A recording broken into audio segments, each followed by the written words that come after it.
part don't have a clue. They don't want one or need one either. They're happy. They think they have a good bead on things. But why the big secret? People are smart. They can handle it. The person is smart.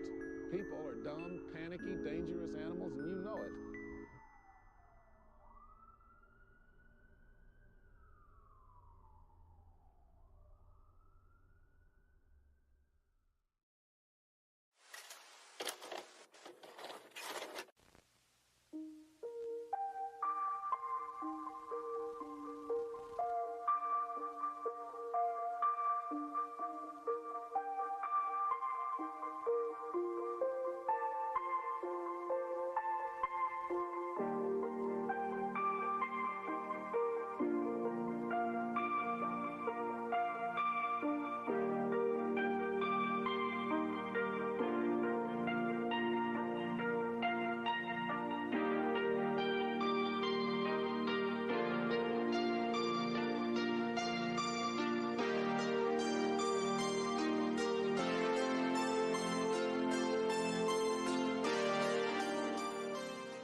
What's up, gamers?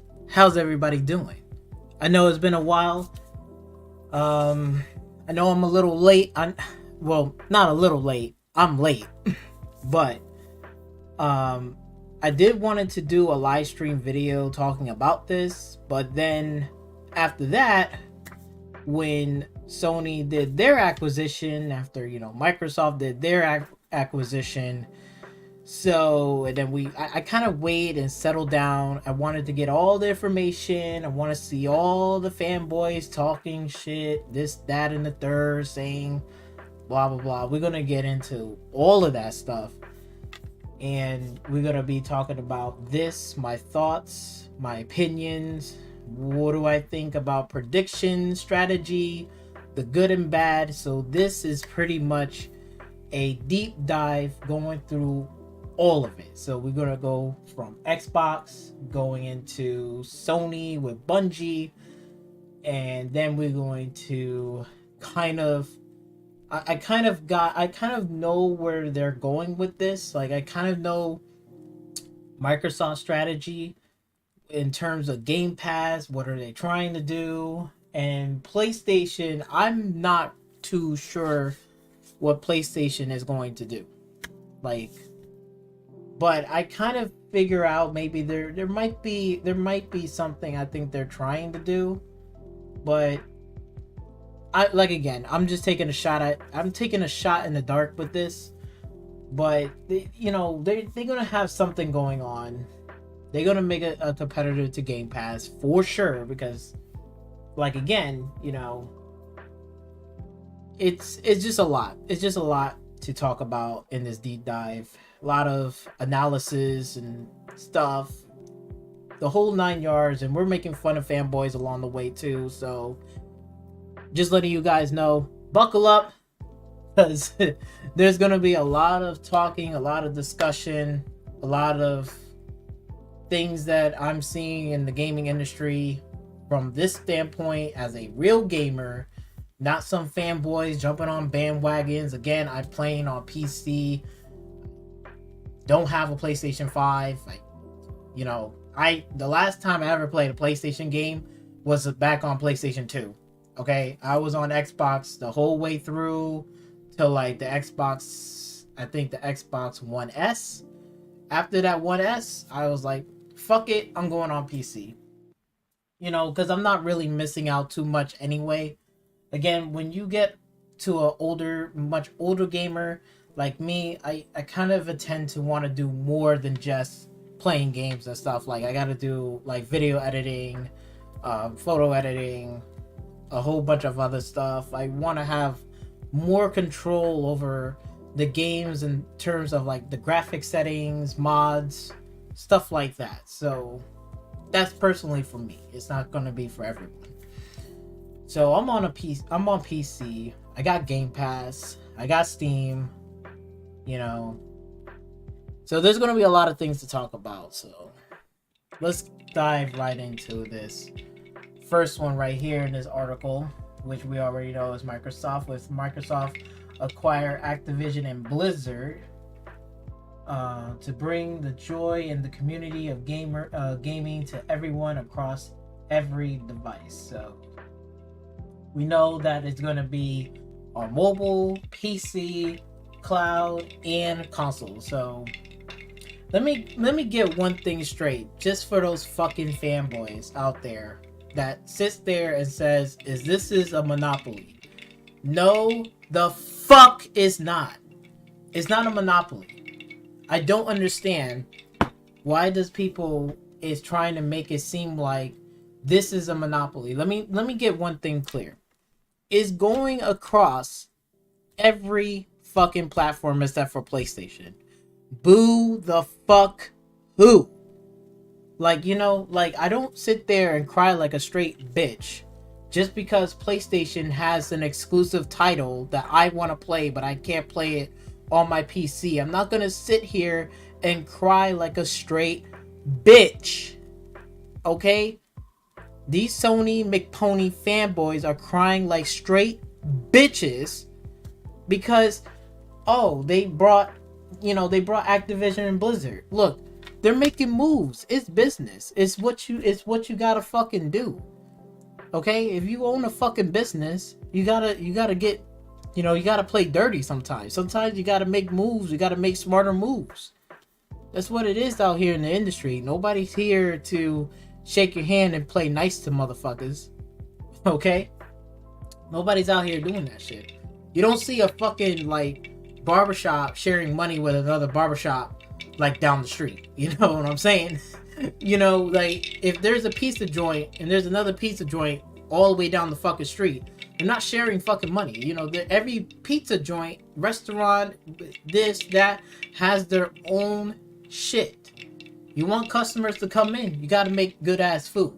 You gotta make banging ass food. That's how you bring people in there. Alright? There's no fucking such thing as a charity. I mean, sure, you wanna, maybe down the street, they're doing the same charity for giving money to the hospitals, the one down the street. That's fine, but they have their own fucking food chain to do it. They have their own shit to do it. And that's great. You're putting it for a good cause. But when it comes down to business and getting customers into your shop, getting people into your platform or whatever, it's not going to be, I'm going to be friendly to you and da da da. No, it's just business. It is what it is. Stop crying like straight bitches. This is not a monopoly at all. If you're going to get it on the PC, you're going to get it on Game Pass, you're going to get it on the Xbox console, mobile, and cloud. I just pointed out 5 fucking things you could play it on. It's not that fucking hard to go into the fucking store and get a laptop and play it on Game Pass on a fucking laptop and plug in any controller you want. I don't have to use the Xbox One controller to play fucking Forza Horizon 5 on a laptop. I can use a PlayStation 5 controller if I really fucking want to. It makes no fucking... It's like, come on. Stop. Stop with this bullshit. It's ridiculous. Whoever sat there and said that shit is the dumbest fucking person I've ever heard in my life saying this is the monopoly. Do you not fucking see it right here? Hold on. It's right here across mobile, PC, consoles, cloud. And to break that even further, you could play that shit on PC. You could play it on a desktop or a laptop. It doesn't fucking matter. Mobile, any fucking phone. It could be iOS or on fucking Android. I will hope fucking iOS, whatever, fucking Apple. Apple is being a bitch too. Crying all this shit, saying, I need a 15% cut of this. You gotta pay 30%. They need to cut that bullshit out. All these people that has a storefront should have their own payment plan. Apple don't need to be involved in their fucking bullshit payment plan. You want to pay to be on the store? That's fine. But other than that, for payment wise, they should have their own fucking shit. It's ridiculous. And then you got consoles. Okay, so you got, you know, Xbox Series S and X console. Xbox Series X costs like what, like $500, and then the other one is like $300. Okay, so there's many ways, and cloud gaming. That's not the same as mobile. I mean, yes, this, you know, that could play on the mobile for cloud going on to mobile, but you can play it on any device and anything. You can play it even on the fucking TV, for crying out loud. You know, on a fucking stick. It's like, come on now. You know, stop with this fucking bullshit that this is a monopoly. You could play it across 3 different platforms, but I don't see fucking PlayStation was thinking about that. They wasn't doing that. If you wanted to play exclusive games, you had to get the fucking console. That was it. It's not on mobile, wasn't on PC. That was it. That's what you gotta do. Okay? Again, I'm not salty because I don't fucking care. You know, I really don't care. I really don't. You know, I don't care if PlayStation has one game that I want to play. Okay? One game versus I got Xbox. I got multiple games that I want to play and enjoy. Which console you think I'm gonna fucking get? I'm gonna get me the console that I can play more games and enjoy myself even more than I am, rather than going picking up a PlayStation 5 for just one fucking game. And then it just sits there and collects dust. I don't got time for that. Get the fuck out of here. Want to hear that bullshit that is a monopoly. And this one caught me off of left field, just knowing that it's Activision and Blizzard. And we know Activision and Blizzard and their work culture is not really the best right now. It's really not. I mean, like, you know the bullshit was going on there. I mean, we know lawsuits, right? You got people in that environment doing some dumb shit, doing some crawl, whatever, cube crawl, where they're crawling underneath women's desks, looking up people's skirt, whatever, being fucking creepy, all this bullshit. I'm not sitting here saying that these developers can't have fun and have a great time, but when you're in a professional environment making games, you gotta be professional. At your own time, you want to do a barbecue, you want to go out to the bar, you want to drink. You know, I get it. Nobody ain't perfect in the world, and everybody, you know, they're human. They make mistakes, but damn, in a fucking work environment, for crying out loud, it's fucking ridiculous. It's fucking ridiculous. And then you see Bobby Kotick is still going to be in charge, still going to be in place. We're going to get to that in a minute, actually. But let's go right down here, where we know that Microsoft acquired Activision and Blizzard, $95 per share, all in cash transaction. Okay, note, keep this in mind, because I know a lot of people also, a lot of fanboys out there, especially the Sony ponies, you know, be saying some stupid ass shit. So I want you to make sure that you keep this right here and read that, right? All cash transaction value, okay? I want you to make sure you keep that at $68.7 billion, including Activision Blizzard net cash when the transaction closed. Okay, keep that. Microsoft will become the 3rd largest gaming company by revenue behind Tencent and Sony. Now, look, I'm gonna say this right now. We need to stop with this bullshit of these walls. So I'm not saying there can't be any competition and shit. There's gonna be competition. You gotta have competition, because that's how we're gonna get value in these fucking gaming industries and value in a lot of fucking places. But like, again, you gotta put the wall down a little bit, because if you notice, Tencent is first place over Sony. Okay, Tencent, we don't even know, like, they just gobbling out companies, buying a little share over here, buying this, buying that, and who knows what fucking Tencent will do. And Tencent, I don't even think is even an American company. I think that's a Japanese company, if I'm not mistaken. Or whatever, China, whatever. You know, I don't want a fucking Chinese or Japanese company to fucking just keep buying up studios and shit. Imagine if Tencent just brought Activision and whatever right now. What's the future will be like? I don't fucking know. Tencent don't give a fuck. They don't give a fuck about developers and shit like that. They're just gonna buy it and just say, fuck it, you do whatever you want to do. If you did something stupid, we'll fire you and that's it. But they don't care about anybody else in there in the building. Thank God, like, Sony step in and say, hey, let's just buy them. They probably got it for a good deal, good price. It probably wasn't even worth. It might worth a little more than this. Probably was worth a little bit more than that. But they probably lowered down the price. Got him for a good offer. Because, you know, Bobby Kotick is, you know, even though he's a slime ball, which he did some slimy ass shit, he doesn't give a fuck about the company, right? The developers, this, that. We all know that. But he ain't stupid, because he knows, like, if he was to keep holding on, eventually he will have to go out in some way or fashion, either through the lawsuit and then just see that company just tank, or just say, fuck it, might as well sell it, give it to whatever, and I can go throughout the back door quietly, you know, and leave out of the studio. You know? So that's what he probably fucking did. He had two choices. Either he's just gonna ride it out, which ain't gonna be good for him, or he's just gonna be like, okay, you know what? I'm already in a deep enough hole already. Let me just do it like this, and then I'm gonna be out of there in the next year and a half. And that's what fucking Bobby Kotick probably just thought about and say, fuck it, might as well just do it. You know, he got money. He can go to another business, and he can go and invest in something else. I don't know what's going to happen to him, but whatever happens, hey, he can do whatever the fuck he wants after that.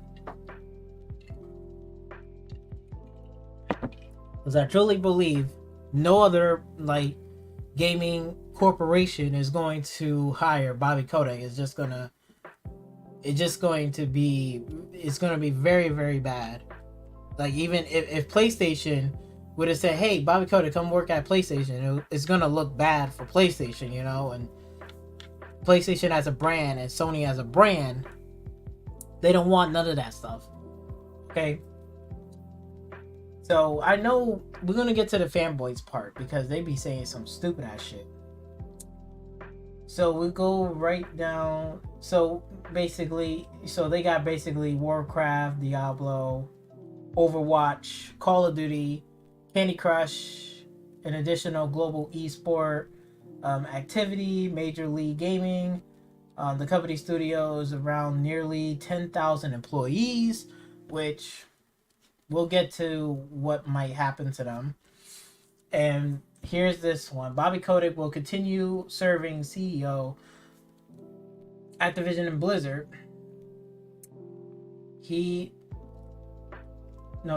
So CEO Activision and Blizzard, and he and his team will maintain their focus on driving efforts in the future, strengthening the company. Blah, blah. All right, so we already know that, but then after, if the deal's closed, he's gonna have to report to Uncle Phil, which is Phil Spencer, CEO, which is good. And it talks about a whole bunch of stuff.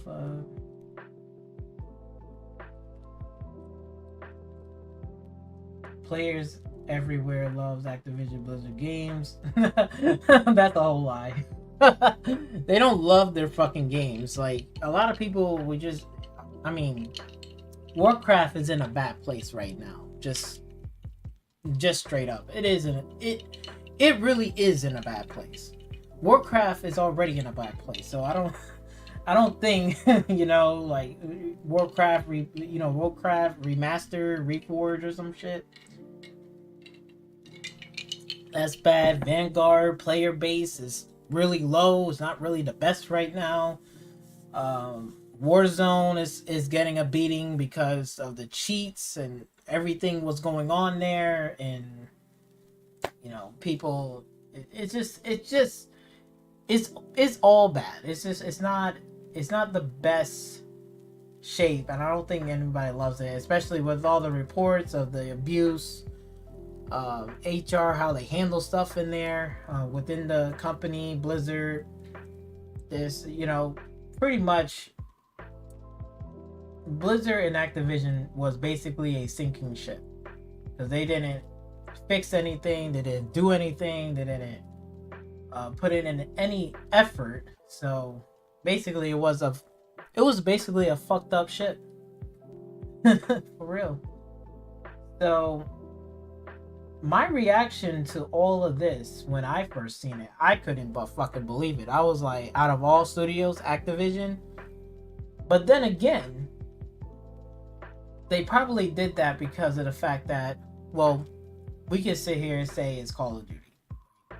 Because Call of Duty has, I think they still have a 3-year deal, if I'm not mistaken. They still have a 3-year deal with PlayStation.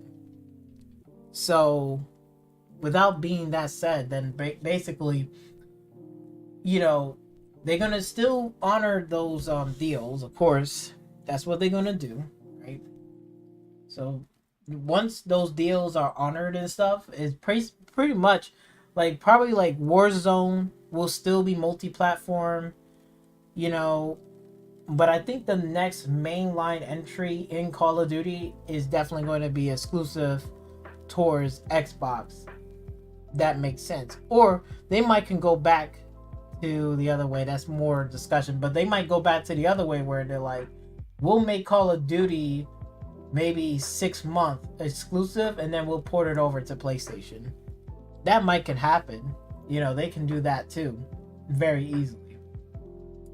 But I think all the studios that's there right now underneath Call of Duty, we talk about Affinity, Raven, and who else? Sledgehammer. So they probably still making Call of Duties right now. And I think after that 3-year, 4-year deal, once that's done, then, they don't have to keep making Call of Duty in an annual cycle after the next 3 Call of Duty. So we're not looking... Call of Duty will stop doing annual releases probably around 2025. 2025, 2026, that's when they're going to stop doing annual releases. I will hope so, because they even was talking about not really doing annual releases of Call of Duty, which it does make sense. It's just too much this, same bullshit. I'm like, I think it needs a break for a while. I want those studio teams to kind of make something else away from Call of Duty and then come back and bring something fresh. Okay? Again, Call of Duty will always going to generate money, but they're going to make more money once that franchise kind of have a break and be gone, and then they come back and then it's going to be, the hype train is going to be even higher because they took a long time to develop, 5 years versus every 3 years. You know what I'm saying? They're giving you an extra 2 more years to really do it, make that game last and support for a while, and then when the next Call of Duty comes out, boom, they should do it like that, because it's going to bring in more revenue, more players, more people going to jump in more, so it would make more sense. But again, that's my little rant right there for that, but we'll talk more about that later. But again, they got Warcraft. They need to fix that. StarCraft. When are we going to get a StarCraft? I don't think they got a StarCraft 2. Maybe they do have a StarCraft 2, but whatever the next StarCraft, hopefully that's going to come back. Candy Crush is on mobile. Of course, they're making a boatload of money of that, which I think it's smart for Xbox to do that, because if I'm not mistaken, Bethesda also have a mobile platform studio as well in underneath Bethesda Studio. They, with all those acquisitions that they have, this one is another mobile studio platform, which is Candy Crush, which is King Studio, whatever, Studio King, whatever. So it makes more sense because that generates revenue, right? Again, they can make another game or something else, whatever. What else? Because I know Take-Two has required Zynga for like $12.5 billion, if I'm not mistaken. They got that. And that's a mobile platform. It's interesting. It's interesting to say the least, but they're just basically just setting themselves up to generate lots of revenue. Like, again, World of Warcraft can easily generate revenue. You know, Candy Crush is generating revenue. Call of Duty can generate revenue, but right now Call of Duty's in bad shape. Overwatch 2, do they really need an Overwatch 2? Honestly, they already got Overwatch already. They should just update that game and be like it's Overwatch 2.0 whatever. Because Overwatch right now, they don't need a sequel or another thing, so I don't understand. Diablo is in a rough state. I think the last good Diablo game was from Diablo 2. Diablo 3 was straight, but they had problems. 4, I don't know. It's looking kind of shaky. So maybe they're going to probably give Diablo more time to work on. Instead of like trying to pump it out. Like, and then it's going to end up being bad. So, yeah. It's a smart move. First, I was like, what the fuck? Then I started thinking, well, hey, they're trying to be competitive. They're kind of like kicking Sony a little bit down, you know, giving them like the nice 1-2 jab, but they really just giving them the fucking combo and the FU finger, because this, you know, again, Candy Crush is going to generate revenue. Once World of Warcraft get back into shape, yet again, it's going to be a lot of restructure, definitely, once this deal is done. Okay, it's just going to be a lot of restructure. So once Warcraft gets back into shape, generate revenue, and then Overwatch is going to generate revenue for the eSports, and Xbox and Microsoft is going to be into the the eSports kind of sphere, which is good. So now they're going to get involved in that. Maybe we might see some other stuff as well from the esports, instead of just Overwatch or World of Warcraft, whatever, League of Legends. We're probably going to see other games might end up, you know, more emphasis in the esport, you know, genre and stuff like that, which is good. So yeah, like that's just what I think. Now let's get to the fanboys part, because the fanboys, they're saying some stupid shit. So let's clarify this for a minute, because I know a lot of people, I think, saying like, you know, I've seen a lot of YouTubers is saying like, why is Bobby Kotick, whatever the fuck, will be continuing serving CEO at Activision and Blizzard, and, you know, maintain whatever. So why is he still continuing serving? Now, I've seen a lot of videos that are saying, oh, that's just privilege, that's white privilege, this, that, or whatever. No, you're fucking wrong, you dumbass. It has nothing to do with privilege. Because let's go back to, where was it? Right up here at the top. So if you read this, and it says $95 per share in cash transaction value at this amount of money, right? You know, with cash transaction, when net cash, when the transaction closed, Microsoft will become the third largest revenue behind Tencent and Sony. So when it says right here, when the transaction closed, okay, a lot of people don't understand about contracts and signing contracts, okay, in making business deals and stuff, okay. Just because they just did it right now, right?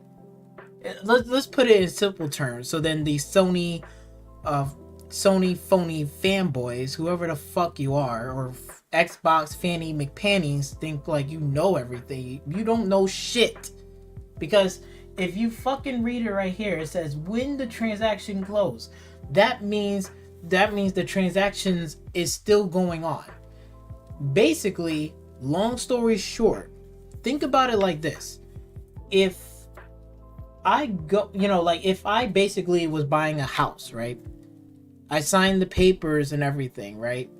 And papers are still got to be signed and still be in place, okay? It still is an open transaction because I'm not finished with all of the paperwork and everything is not finalized.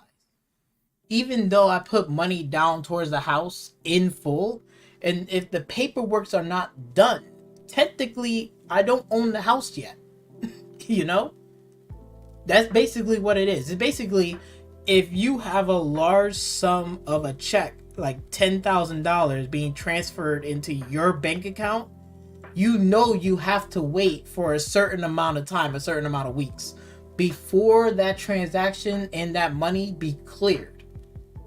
I mean, I don't know if anybody has experienced that or has been through that, which I have. I thought it's going to be as simple as, oh, I get the money and I'm going to go to the bank in one day and I get it. No, the reason why is that there's, they're checking it through. They're making sure that this is the right amount of money. They want to make sure that everything is going towards the right person before this check is clear. That, they want to make sure that both parties and this person and that person understands that this money in this particular account is going towards this person. That's why it takes about a week. Okay? It's no different from even in the real world business.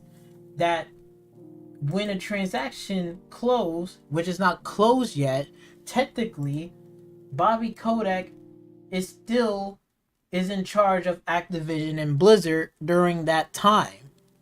So basically, Phil cannot go into, Activision and Blizzard office and just say, oh, Bobby Kotick, you're fired, pack up your bags and leave.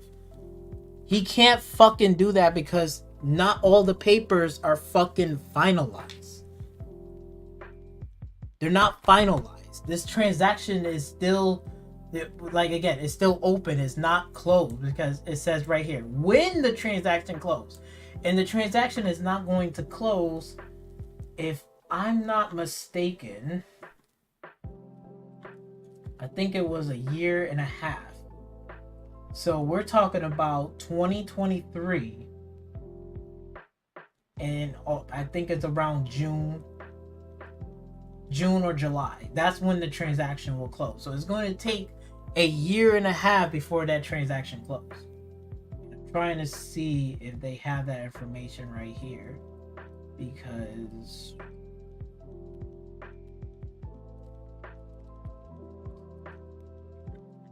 they should have that information here.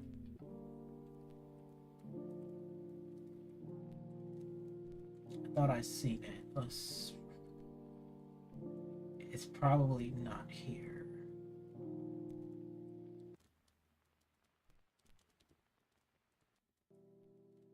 Okay, so it's not here.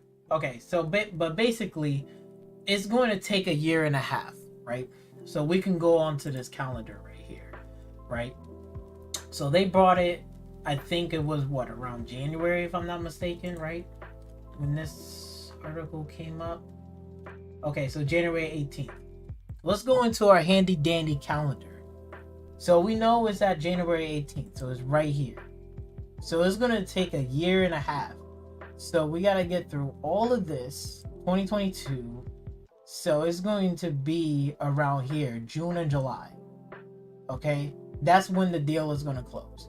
So we're talking about between second quarter going into third quarter of that year. Okay? So it's around June and July. That's when the deal is going to close. So again, during all of that time, from right here, from 2022 going into 2023, Uncle Phil cannot enter into the fucking building and just tell Bobby Kotick what to do. Like, all the papers are still open, everything is still in progress, shit is not being signed and finalized. And again, and the reason why it takes so fucking long another reason is not just the money, but when you got, again, 10,000 employees. We're talking about 10 fucking thousand employees. These are workers. These are people's lives. Now, like, again, I don't know who's good and bad in there. Because, again, the only person that knows that's in charge for a year and a half before this deal is closed is Bobby Kotick. And you know he ain't really going to be saying some shit anyway, right? So he's trying to keep his mouth closed and just letting the shit just roll and not trying to get more involved and get into more deeper shit than he already is. So, but again, we're talking about 10,000 plus employees. That means these are people's livelihoods, bills, dental, medical, this, all that bullshit. That's why it's going to take a year and a half. You know what I'm saying? Because you got employees there working. Are they going to keep a job there? Are they going to get fired? What is at stake? I don't fucking know. Like, again, imagine 10,000 employees just get the news like this. Like, oh shit, we're being brought. What's going to happen to my life and my career? I have a family. I got my kids grew up here and all this shit. Am I going to get fired? Do I have to look for me another job? It's a lot of shit, 10,000 employees. It's nothing to sneeze at, trying to take care of 10,000 employees, you know what I'm saying? So that's why this transaction is going to take a while, And that's why Uncle Phil can't just walk into the door and just say, okay, Bobby Kotick, you're fired. I'm going to put somebody else there. Like, it doesn't work that way. You got to wait till all the paperworks are done. The money is being transferred and wired through, and making sure that's being done correctly. Making sure those things and paperwork gets done. It's a big deal. It's a big fucking deal. It's not as easy. Like, me and you, it's just average. It's like, oh, putting like $500 in my debit and back to my my checking account is easier in an ATM. But when you're talking about investors and investments and buying buildings and buying property and shit like that, there's a lot of shit going into that, Again, dealing with the state, the lawsuits. Let's not forget about the lawsuits. What's going to happen with the lawsuits? I don't know. Is Bobby Kotick's name is attached to the lawsuit, or is it attached to Activision and Blizzard itself? Because once this deal goes through, he's no longer a part of that. So is he still going to get the lawsuit, or is Microsoft and Xbox and Uncle Phil is going to take the heat, a little bit of a heat away from the lawsuit? Who knows? I really don't fucking know. Because again, it's either is attached under his fucking name, or is going to be attached to Activision Blizzard. And that's a big fucking difference. Because if it's attached to Activision and Blizzard, those lawsuits is not going to come after him. It's just like signing a paper. When you put your name on any type of document or paper and it has your name on it, if your name is on the house and the house burned down, who's responsible? It's you. It's that person who put the name on the fucking house. You're responsible for that fucking house. Your name is on there. It's not your kids. It's not your wife. If your wife's name is on there, she's responsible. If it was just your wife, she is responsible. If it's not you. You know what I'm saying? So again, whoever name is on the house, apartment, whatever, document, phone, a car bill, whatever, your name is on there, you're responsible for it. If you let your friend drive the car and he or she got into an accident and hit somebody, injured somebody, the person who's driving the car is going to get hurt and probably going to jail. But anything to deal with the car, the lawsuit, the car name is under your thing. So it's under your plates, is under your name. You're going to go to court for it. You know, like again, the person who you let borrow to drive the car, that person's gonna get hurt and go to jail and shit, and probably you're gonna sue that person, but that person really has nothing to do with the lawsuit between you, you and that driver. You know what I'm saying? Like, it really is you, because is your name under your plate, not your friends. So that's why Bobby Kotick gotta be in charge for that amount of time. Makes sense, you know. Like again, if it was just as an easy transaction, just as much as like I'll throw you $10,000 and the paperwork going to be done in a week, we probably wouldn't even have to see Bobby Kotick just like that. It'll be done in a week. You know what I'm saying? But since this transaction is still ongoing and is not even closed, and we're not going to see it close for a year and a half, like again, we're going to back to that calendar. We're not going to see it close here. He's going to be in charge during that whole time. Okay? It is what it is. So, that's just what it is. Now, once Bobby Kotick is gone, there's going to be a lot of restructure. For sure. No doubt about it. Like, they're going to restructure that whole fucking studio. Activision and Blizzard, they're going to get restructured. For sure. People that work there, they're probably going to leave, and probably even they got the news right now. A lot of those people that probably did bad or did this or did that, they probably already sitting there in the office saying, okay, it's time to pack up and go because I don't want to be involved.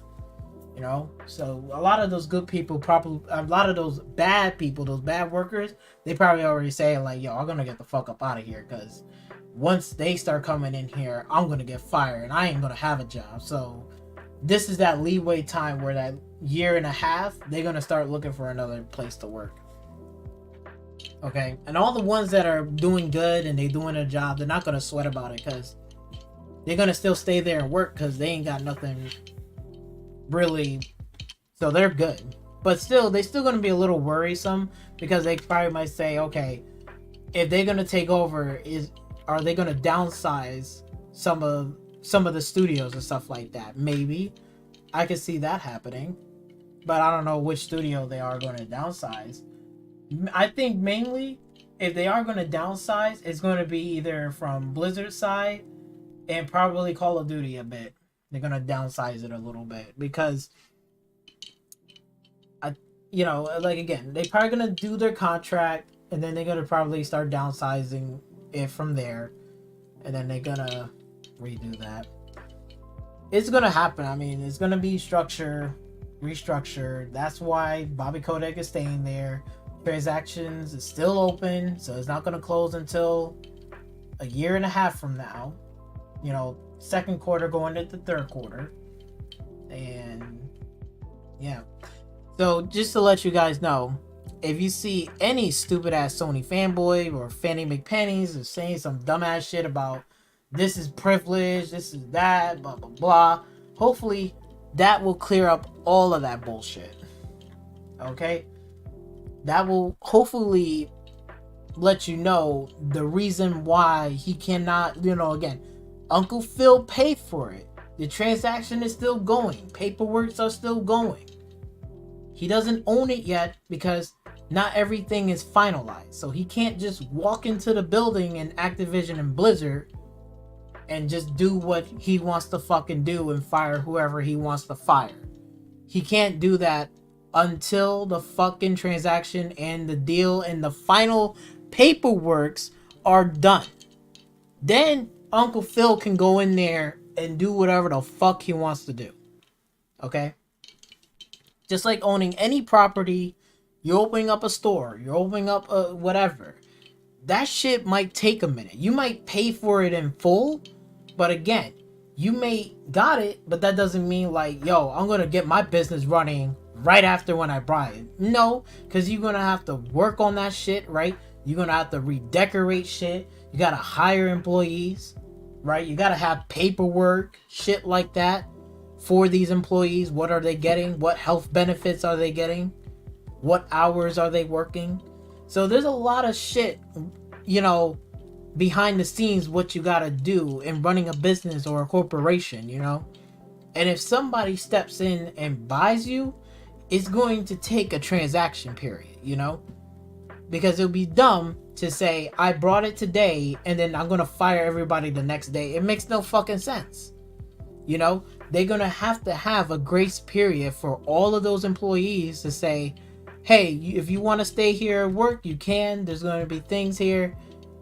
If you can't, whatever, you got this amount of time to, you know, find another job or be unemployed or whatever you got to do, you know, like that shit can happen, you know. It's either layoffs, is either they're going to take some employees, or we got brought up, but everybody's still going to work there and everything is going to be the same. It's a gamble. It's a toss up. We don't, you know what I'm saying? So that's basically what I'm trying to get at. So don't take it the wrong way. Like, oh, Microsoft kept this fucking asshole and this faggot, blah blah. You know, like, again, I wish it was like that, but again, in your ghetto ass mindset, it doesn't work that way. When you're talking about business and, you know, you buying shit and stuff like that, you gotta do shit the right way. When you move in the industry, you gotta do shit the right way. You gotta do what they're doing, okay? And you gotta move and maneuver inside of that industry. It's not as fucking simple as, I brought it, you're fired. This is not Donald fucking Trump bullshit. This is real fucking people, real businessmen dealing with real paper and real lives every single day. Like, it's not a joke. It's not a fucking joke. So that's that with that. And we'll go back to this and talk about it. But let's move on, right? Oh, real quickly, this is how many studios that they have. So we know once that transaction and deal is closed, they will have 32 studios. It's fucking insane. Look at this. 32 studios. And I know what they're trying to do. I know exactly what they're trying to do. Which is a smart move. I think this is great. This is absolutely great. But let's go into PlayStation blog with the Bungie is joining PlayStation, which they brought, I think it was, how much they brought again? So right here, so basically today we are happy to announce that Bungie will be joining the PlayStation family. First off, I want to make it very clear to the communities that Bungie, we will remain an independent multi-platform studio and publisher, as we believe that we make a sense of along in the PlayStation studio organization, and we are opportunity, blah blah blah, and the collaboration between the two cross groups, blah blah blah. Okay, so basically, so I want to see what was the number, was it? Because Microsoft was like, what, $70 billion, right? We'll round it off there. This was $3.6 billion, if I'm not mistaken. I think it was $6.3 billion.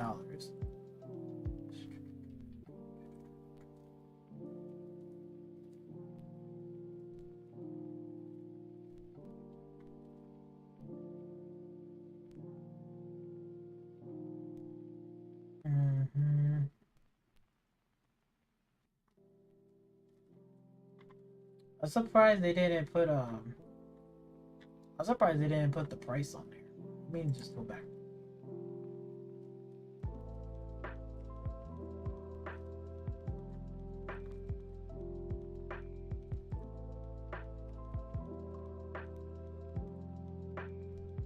Let me see if they got it here. I think they do have it here.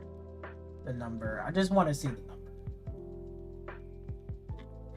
Okay, they got history bullshit. I don't care about that.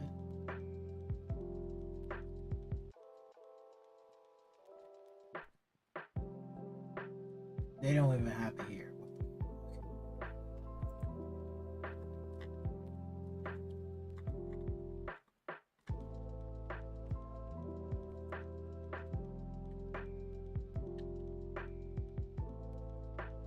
PlayStation buy Halo. Who fucking did? Somebody fucking. Oh my. Oh my god. Okay, so right here, so it's $3.6 billion. I was right. So it was $3.6 billion they brought Bungie. And I mean, there's nothing much I can really say. I mean, it's good. It's a good move. I mean, we've seen them buy Blue Point, we see them by other studios, and also building newer studios there in the PlayStation ecosystem. Like, again, I'm not bashing. This is great. This is what I want to see as much as anything, because that's competition. That's what I want to see. I want to see good competition. The thing that got me the most is that Bungie will remain an independent multi-platform studio and publisher, which is really interesting because I mean, 3.6 billion, I know it may not seem like it's a lot comparing to like what Microsoft buys, which is like what, like Bethesda was like $7.5 billion, and then their recent one was what, $70 billion, and this one they just paid for, this studio in particular, is about $3.6 billion.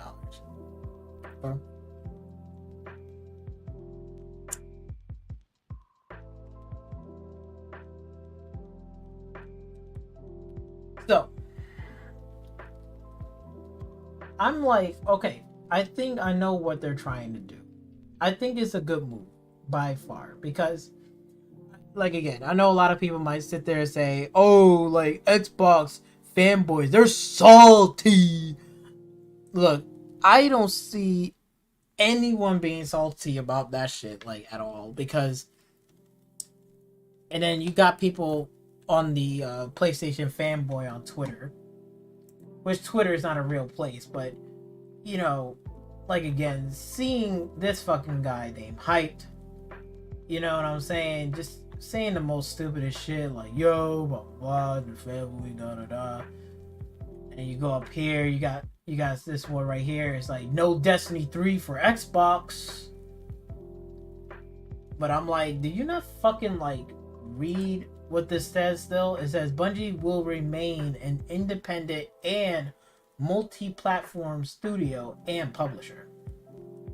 So basically, they're still a publisher and they're still a game developer studio. It says it right here. So whatever the fuck this guy Hyped is saying some dumbass shit, because oh my god, I'm telling you, the fanboys are fucking real. These fanboys don't understand, like, obviously they can't fucking read, and obviously they don't understand about business nor strategy. What the fuck? Like, they're going to probably make Destiny 3 and they're going to put it across all the platforms. It doesn't matter if it's on PlayStation, Xbox, PC, because again, Destiny makes money going across multi-platform. And I think the reason why they brought that studio, particularly because you know that, whatchamacallit, oh, let me just do one other thing too. This guy, again, saying this right here, PlayStation first party developer banger, Halo Combat Evolved, but Destiny is greater than COD.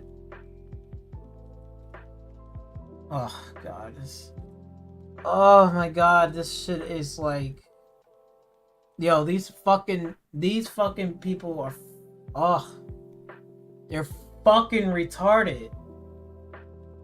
They see, this is how you can tell when these fucking dumbass PlayStation fanboys don't know shit about owning rights. Okay? Bungie do not own the fucking rights to Halo. Let's make this fucking clear. 343 and Xbox and Microsoft owns the rights to Halo, not Bungie. Bungie makes and create Halo a long time ago. Okay? Y'all motherfuckers was on PlayStation 2 while we was on the first generation Xbox, the OG Xbox. Okay? And we had Halo. Fast forward to now. We're in 2022. Okay? And this motherfucker has the nerve to say PlayStation first party developer banger, and they don't like. Look, and they put up Halo Combat Evolved, but yet they own Destiny now. They Bungie has the rights and control over Destiny. Okay, they have the rights.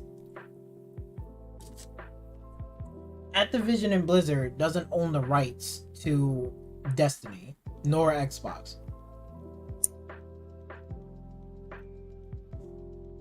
So, it's fucking hilarious, but, and, like, again, it's a smart move. It's a smart move, right? And I'll tell you why. I'll tell you why it's a smart move. But again, the fact still remains that they're still going to be an independent, multi-platform studio and publisher.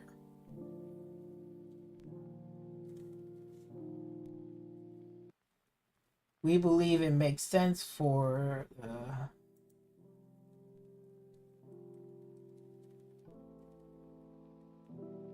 So basically, they probably made a deal saying, look, because PlayStation right now, they got great, again, they do have first party exclusive, right? We know about Horizon Forbidden West. We know about GT7. We know about God of War, Uncharted, Last of Us, okay. Sucker Punch with Ghost of Tsushima, right? Death Stranding. So, they got the talent for single player experience games, right? They got the talent there. However, what they don't got is multiplayer games, okay? And the reason why they're making this deal is because they're probably going to be sharing resources and probably going to be helping alongside the rest of the PlayStation studio that they have, that are making these single player games, but they probably going to have other projects within that studio that's going to make maybe a combination between a single player game and here is a multiplayer game that is going to be longevity, where like factions is really good to play than you was to talk about Uncharted multiplayer. Like Uncharted multiplayer was cool, but factions was the shit. Like factions, everybody was talking about it when it was the first Last of Us game when they had a multiplayer. Okay? Now, Last of Us 2 came out. They don't even have factions in that game, so they're gonna probably make their own faction a standalone title, which makes sense, because they figure that why should we put factions in The Last of Us 2 while the first Last of Us game was really popular? We should make faction its own standalone thing and keep that as a live service game and keep updating it and putting, whatever. That's what PlayStation needs right now. Microsoft already got everything. Between like first person shooters, you got racing games, two different types of racing games. Like, between open world, freedom racing game, and there's a track based racing game. Back to back. You got what? How would I say this? So you got that is, you got Halo, which is a multiplayer game and a first person shooter single player game. You know, you got like there's so many games now, and all the studios that they just brought, you know, right, all have basically multiplayer and single player game experience. Sony is lacking in that department. I mean, sure, can you say GT7 has online multiplayer? Yes, you could say that, but let me tell you something. Who is going to be playing GT7 online? Like, how many people are we talking about? Not a whole lot. That's another story for another time when I go on live, and I'll explain that to you. But it's not going to be a lot of people going on GT7 online, playing it on it every single day over Forza Horizon, because, you know, Forza Horizon 5. And just make this really quick about it. I'm not going to rant about it, but just real quickly about it. When you're comparing between GT7 and Forza Horizon 5, Forza Horizon 5 is open world and is freedom. You can go wherever you want to go, and I'm not stuck on a track. Okay? GT7 strong suit is like, it is track focused simulation game. And I will tell a lot of PlayStation fanboys, you're doing yourself a disservice if you just playing it on the controller, because you should be really playing it on the fucking steering wheel. I'm being serious. Like, you're doing yourself a fucking disservice if you're playing it just with haptic feedback. Just playing it on the controller is not going to be the same experience on the steering wheel. You're going to have a better time playing it on the steering wheel than it is on a PlayStation 5 controller. Deadass. Because it's a hardcore sim racing game. It's more trying to sell the fucking steering wheel and the pedal setup. PlayStation do have steering wheels and the pedals. So how are they going to fucking sell the steering wheel and the pedals? Right? The only racing game that they ever fucking really have. I mean, they had other racing games, but those shits died. Like Drive Club was really good. That shit died. Right? You got all the Gran Turismo. First one was really good. Then it started to become bad. Then GT Sport, right? Was bad. It was average. Hopefully this one is gonna make a comeback. But again, they're trying to sell you mostly on the steering wheel, you know, the steering wheel and the foot pedal, more than they trying to sell you another fucking controller with haptic feedback, because you're doing yourself a disservice.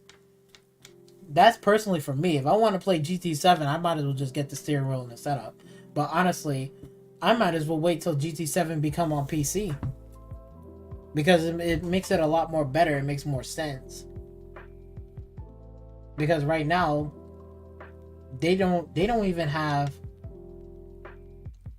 I mean, yes, you could talk about both consoles. Like, yeah, Xbox Series X and S barely is not even really in the store. You might find an S more times than you can even find a fucking PlayStation 5 in the store. Just casual people, not hardcore people, just casual people just want to play these amazing so-called games experience. You can't even get a PlayStation 5. They're making more PlayStation 4s than it is making PlayStation 5.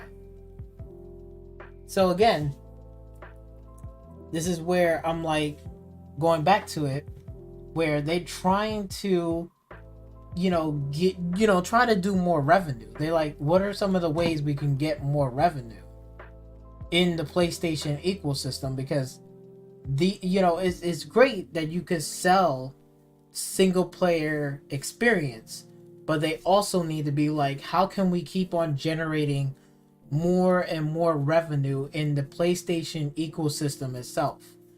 That's why they brought Bungie, because of the fact that Bungie has the manpower and the resources in the online multiplayer game, and also they can also do single player games too. Don't count them out. Like, Bungie can do both, between bringing a great single player experience and at the same time, I'm going to give you a great multiplayer live service experience, right? Destiny. I'm not a huge Destiny fan. That's way before this even purchase. So don't try to act like, oh, you're salty now, blah blah blah, all this bullshit. No. I played the first Destiny, okay? I didn't really dabble into Destiny 2 at all because I was grinding, I was getting all that shit, whatever. It was a cool game, but it was dry as fuck. When that first game came out, Destiny, I thought this was like, yes, like, oh, this is gonna be great. But then when I got into that game, I was so fucking disappointed in the fact that it was dry as dog shit.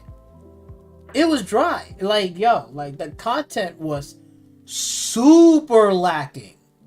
Let's not forget that. Let's not forget that. I know a lot of people forgot about that bullshit, but it was super fucking dry. It was so dry that the fact that I had to be like, yo, I'm fighting the same fucking area for like the 13th, 20th fucking times. And you know what area I'm talking about, because when you get to that end where they're that little fucking, I don't know, cyclop eyeball, whatever, came out of nowhere, right? You gotta shoot the eye out and all this crazy bullshit to get the loot drops and shit. You know what I'm talking about in the first Destiny game. You know that whole fucking sequence. You can remember everything what you can do, and you know how to cheese your way through. Like, for real. That's a fucking fact. You know how it is. Was it a cool game? Was the shooting mechanics was great? Sure. But the fucking content in that world itself was dry as dog shit, because it was just us. It wasn't anything else. That's why I stopped playing it, because I'm like, what's the point of playing this fucking game if it's just so dry? Sorely lacking in other shit in there.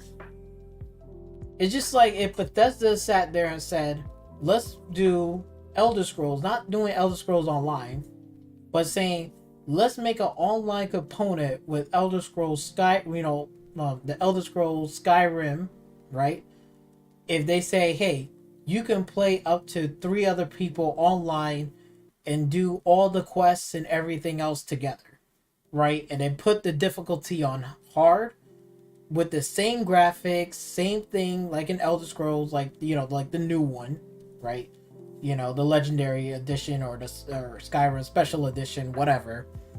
That type of graphics, keep that in there, and you play online with up to 3 other people.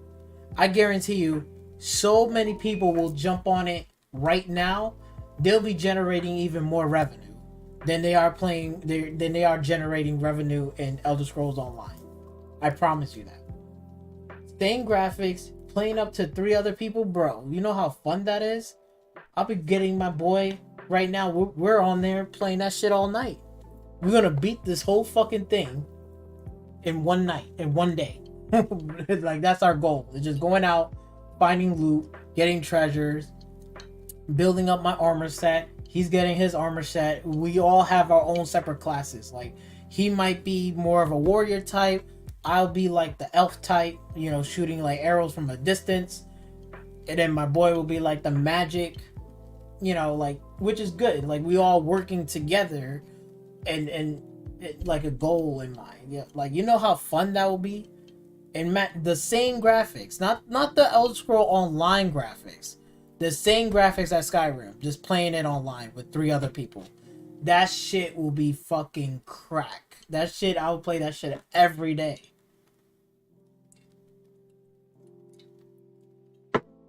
So, back to this.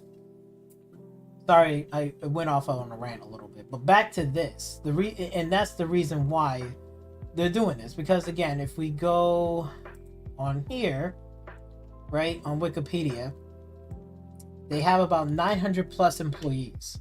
So, basically, they have the manpower to not only just keep running Destiny, because Destiny 2 right now can be run off of 200 employees easily, not a problem. And then the rest of these employees can do like other games, other projects, working with other studios in the PlayStation ecosystem. So they can work with any one of these studios working along. Probably like with Naughty Dog, I will see that Insomniac Games, Blue Point. They're probably gonna get resources and help in making their online components. So this is why it is a good move. They need multiplayer games. That's a fucking fact. Because if you're paying for an online service, right? You're paying for PlayStation Plus, whatever the fuck, this online service shit, and you don't even have no first party exclusive fucking multiplayer games, that's a fucking problem. That's a real fucking problem.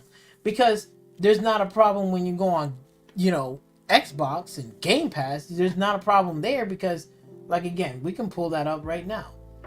See, we can pull that up right the fuck now. So let's go right on here, right?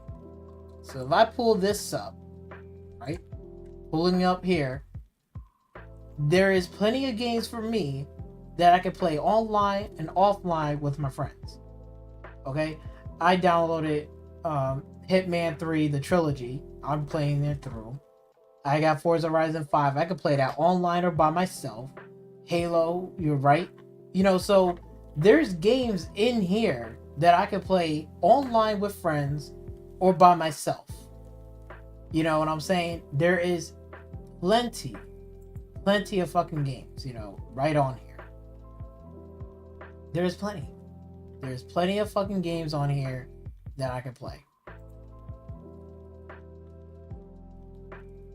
Let me see.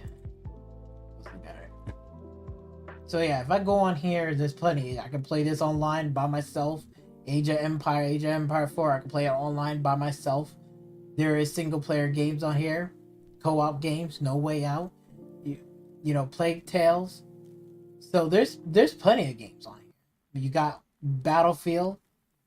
If I want to play online with my friends, great. Got Battlefield. I want to go back and play Battlefield 4 because Battlefield 2042 sucks ass. Like dog shit. So thank God it's not on this fucking shit. Because for real, that shit was dog shit. Back 4 Blood. Great. Play that by myself or I can play with friends if I want to. It's really up to me. I got Crisis. Come on now. Like, do I have to really say anymore? I mean, like, come on. There is plenty of single player and multiplayer game experience. Gears of War 5. Play that online or offline with my friends. I can golf. Play that by myself or play it with friends. Doesn't matter.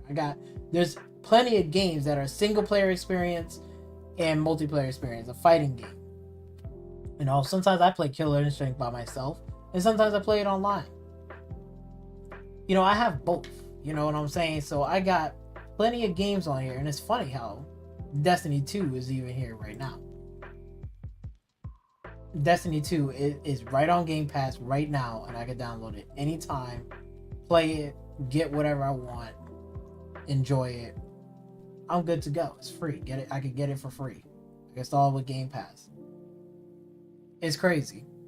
It's crazy. Destiny 2 is here. We're talking about Bungie. We got it on Game Pass. We can get it for free or we can just install it. And I can just play it and then I don't have to look back at it. Like shit. Come on now. Do I have to really say any more? It's fucking ridiculous. It is fucking ridiculous. But that's their plan. That's their plan. And the reason why they're making deals is because of the fact that, again, it makes sense for that because they're going to basically pull resources from each other. They said Sony and Jim dance from Meyer and say, okay, fine, we'll keep funding you with any games and projects that are coming up. What we need is like personnel, like this number of employees, some of your employees can help us in the PlayStation, some of these studios over here, and we'll let you keep being independent. You know what I'm saying? So basically they're going to generate a revenue and it's going to circle back to PlayStation. PlayStation going to give some of that back. It's going to be a cycle.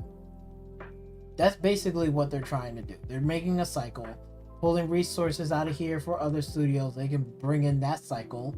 So then that way it's generating revenue.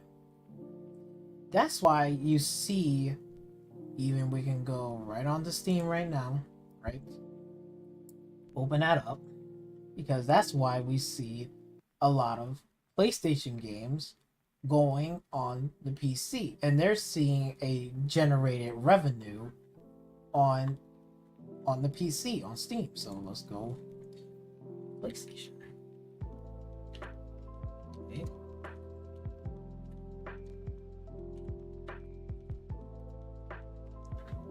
See, so look, so we got PlayStation. There's God of War right here. Right, so let's go click on that. View the page. Okay.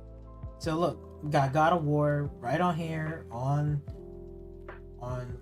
as a Sony game right here on the PC. And they're generating revenue. E3 on Metacritic, and then you got Horizon Zero Dawn, Days Gone.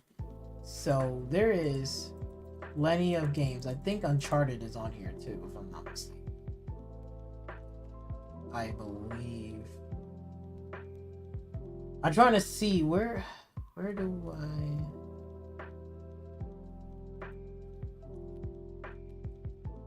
Okay, so yep. So here is this. So we got the PlayStation Studio, right? You got God of War, you got Uncharted, you got Days Gone, Horizon. I didn't know this was. Okay. I didn't know that. I had no idea. So yeah, basically they have 6 games. So they're probably going to be porting in more games from Sony titles on here, and they're getting like, again, they're making fucking money. They're making fucking money. You know what I'm saying? And it's like $60, and they're generating revenue. Right? Overwhelmingly positive. Graphics, that overwhelmingly positive. Very little negative. Just they're making money. They're making fucking money on the PC. Because look, if it's like 24,841 reviews. So, right, let's get the calculator.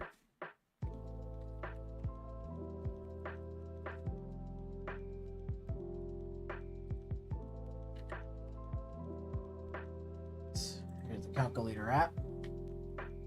So, right, we're gonna. So let's see. So if there's this many reviewers, right? We're just giving this number. It probably might be more people than the reviewers and stuff like that. I'm just putting it as like an estimate right now, right? On the PC, right?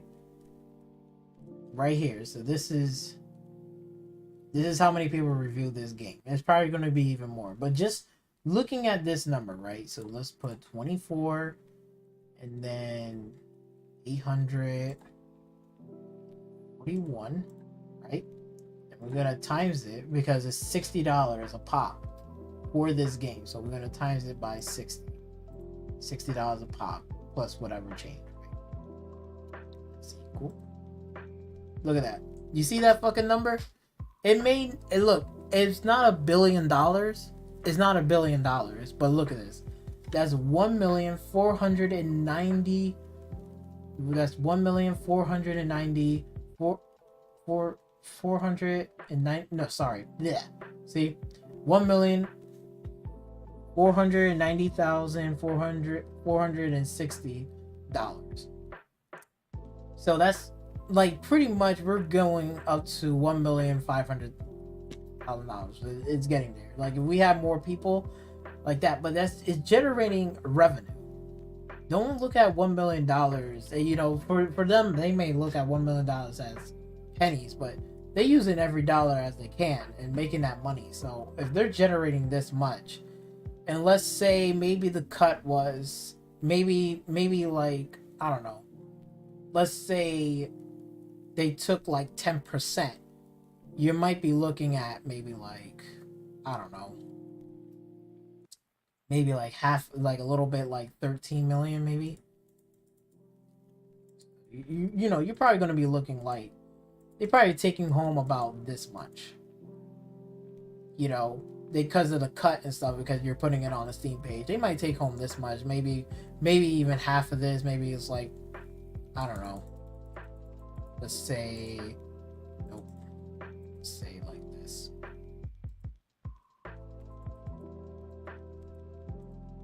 Sorry, don't want that. So let's say they're taking like about $1,200,000, right? So, you know, that's good, because then that's extra revenue that could be put in back. Like, again, we go back onto here, right? You know, it's being put back into the studios, you know? It's being put back into, what was that? I think it's Santa Monica Studios. Yep. It's being put back to Santa Monica Studio with God of War. You know, after, you know, when they sell it on the PlayStation 4 and 5 and stuff like that, you know, they're getting that little extra more revenue is being put back into here. You know, that's going to give them more people to hire in that studio to make another project. So the more revenue they can pull in, the better. So that's why they're doing it. That's why they're putting it on the PC. This is why it makes sense for Sony and PlayStation to get Bungie, to get more multiplayer games. However, this is the part where I'm a little concerned. Like, I'm a little concerned. I'm a little more concerned about this than I am with the whole, like, Microsoft Activision acquisition with Activision Blizzard, because they're gonna need a whole redo and stuff like that. You know, there's some concerning stuff in here, but this is gonna be more concerning because when you look at this article right here, where it says Sony plans to launch 10 from PS5, PS4 live stream games service. Live service game. So basically by March 2026. So let's go into our handy dandy calendar. Right, we're in 2022, 3, 4, 5, 6. So that's like about 4 years. 4 years. We'll say it like that. 4 fucking years. It's crazy. And they talking about saying they going to do like 10. You know, 10. That right there is a bit concerning. Can they pull off 10? Maybe.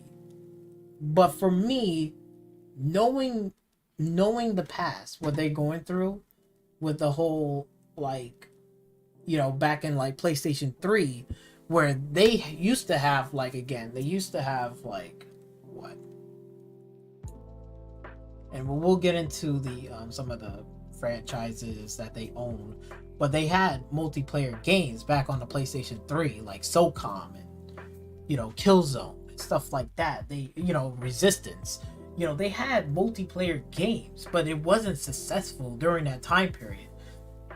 Because at that time, you know, like, again, they was trying to chase after the Call of Duty trend and trying to chase after all of these other trends than just focusing on making their own game and their own experience and just having support within that. And that's the problem, because they trying to be like somebody else. Don't do that. Just make the game for you.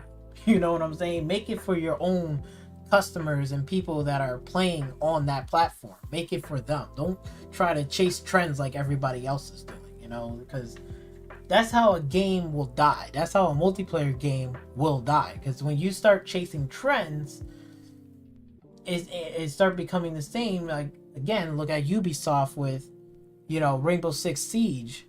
You know, it was successful, and then they try to make Rainbow Six Extraction. It's fun, but it's not. It's just, you're just chasing the trend and just trying to be like everybody else with this roguelike, this, that. You gotta be like this, right? They have another project, and Ubisoft was another multiplayer game. Was like, what the fuck is this? Like, why do we need this? Like, it didn't make any sense. So, again, it's a little worrisome. I'm not saying like this is a bad idea. I want them to bring in results, because look, let me tell you something.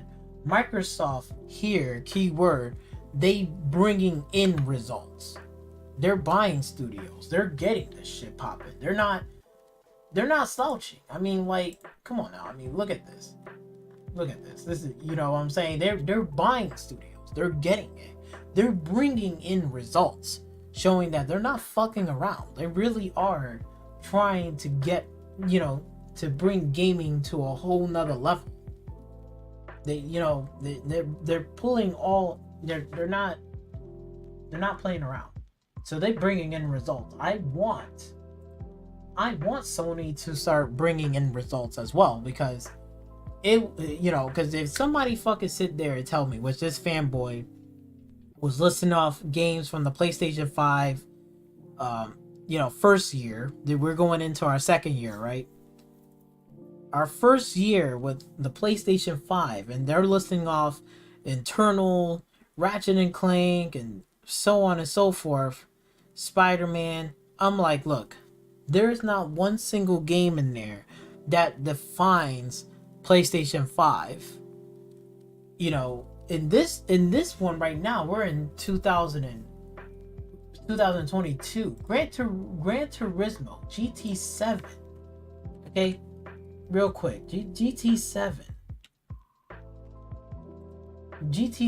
is the definition of next generation gaming experience.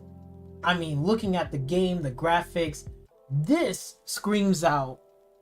right here screams out, this is what PlayStation 5 represents. This is the game that represents PlayStation 5. Not Ratchet and Clank, not fucking Returnal.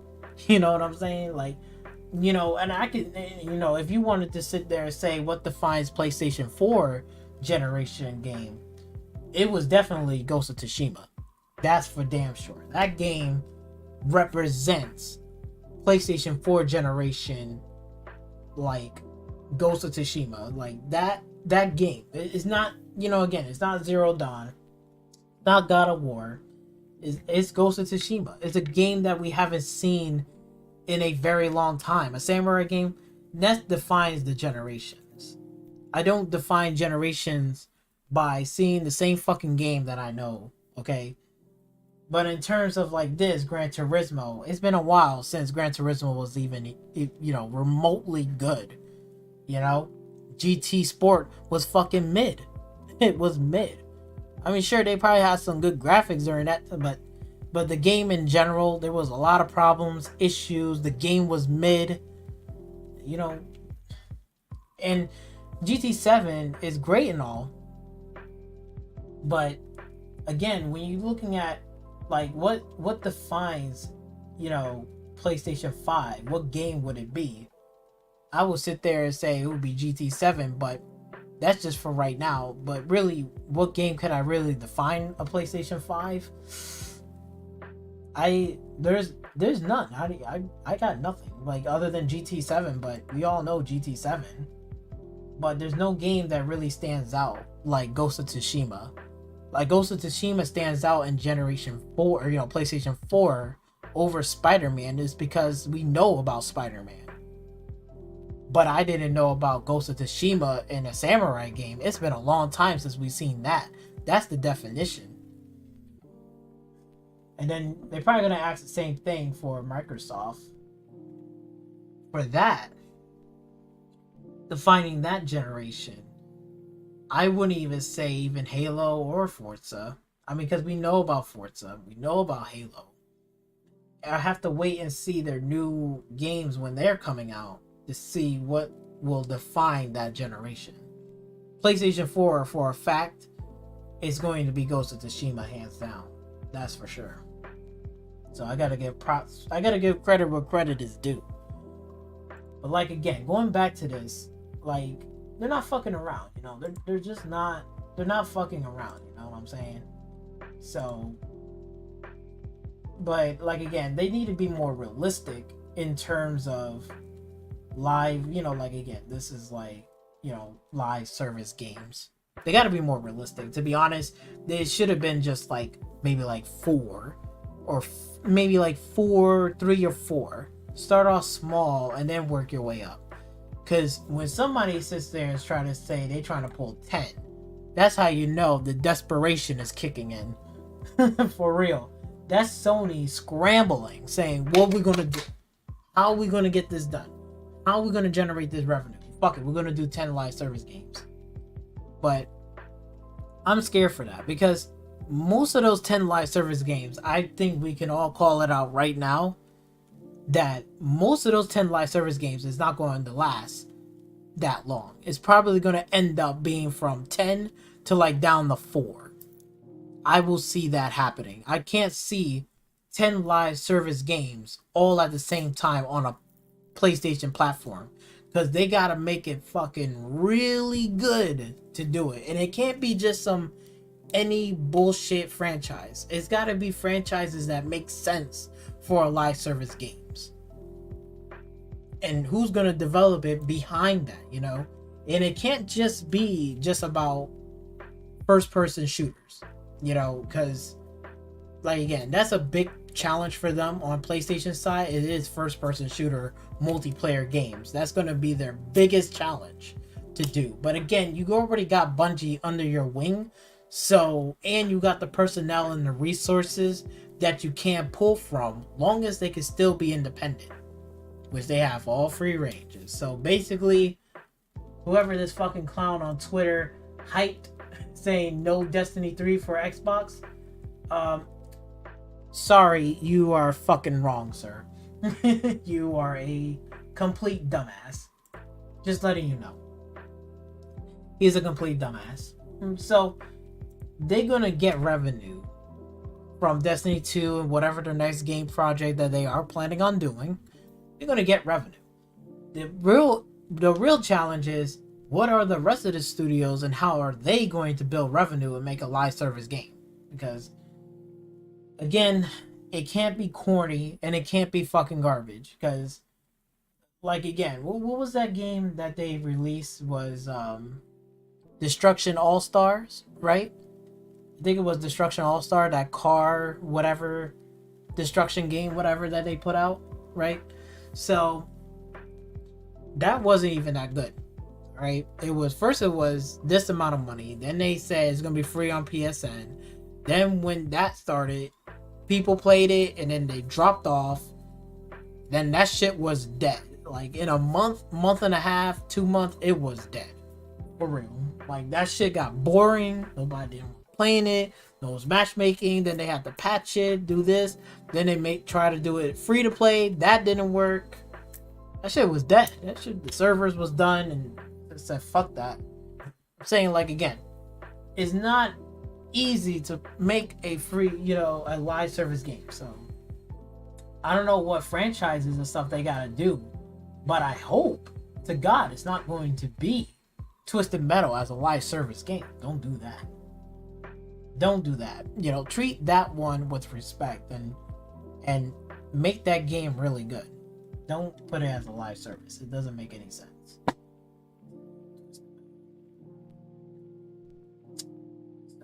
That's something right there is a little concerning. Like, they're probably going to lose a lot more money than they are gaining money. But then again, they're trying to match the out costs, because they're like, okay, we're still going to pull out these single player games. We're still going to port this over on to, you know, right, you know, onto the PC, right? They're gonna still be porting games over to the PC. You know, that makes sense. So they're gonna get some revenue, generate even more revenue on that. And they are gonna make a Game Pass somewhat PlayStation Pass competitor, right? They're gonna do that because they already starting to do is, okay, let's start trying to get PlayStation 3 games and making it work on the PlayStation 5 console. They've been trying to do that as well, so they are making backwards compatible shit. So again, in terms of this generation right now, Xbox won this generation. Xbox is the leader of this generation. They are leading the pack. And Sony right now, they're just playing catch up. It's just what it is right now. Hopefully this doesn't happen. I'm hoping they don't make 10. Just do 3, do 4, and start off with that. because trying to make 10 and put in all that money in investment, you're just losing a lot of money. But again, if they are just porting over more PC games to do the outcosts or weigh the outcosts, that's probably what they're doing. I mean, they seem more money is right on the PC, and keeping Bungie as a multi-plat studio and a publisher, they're gonna get generated revenue, and they're gonna get a cut from that. Because if you're doing it on multi-platform, so let's say they got it from Xbox, PlayStation, and PC, and let's say the next game they made over like let's get the calculator out. Let's just say they made over,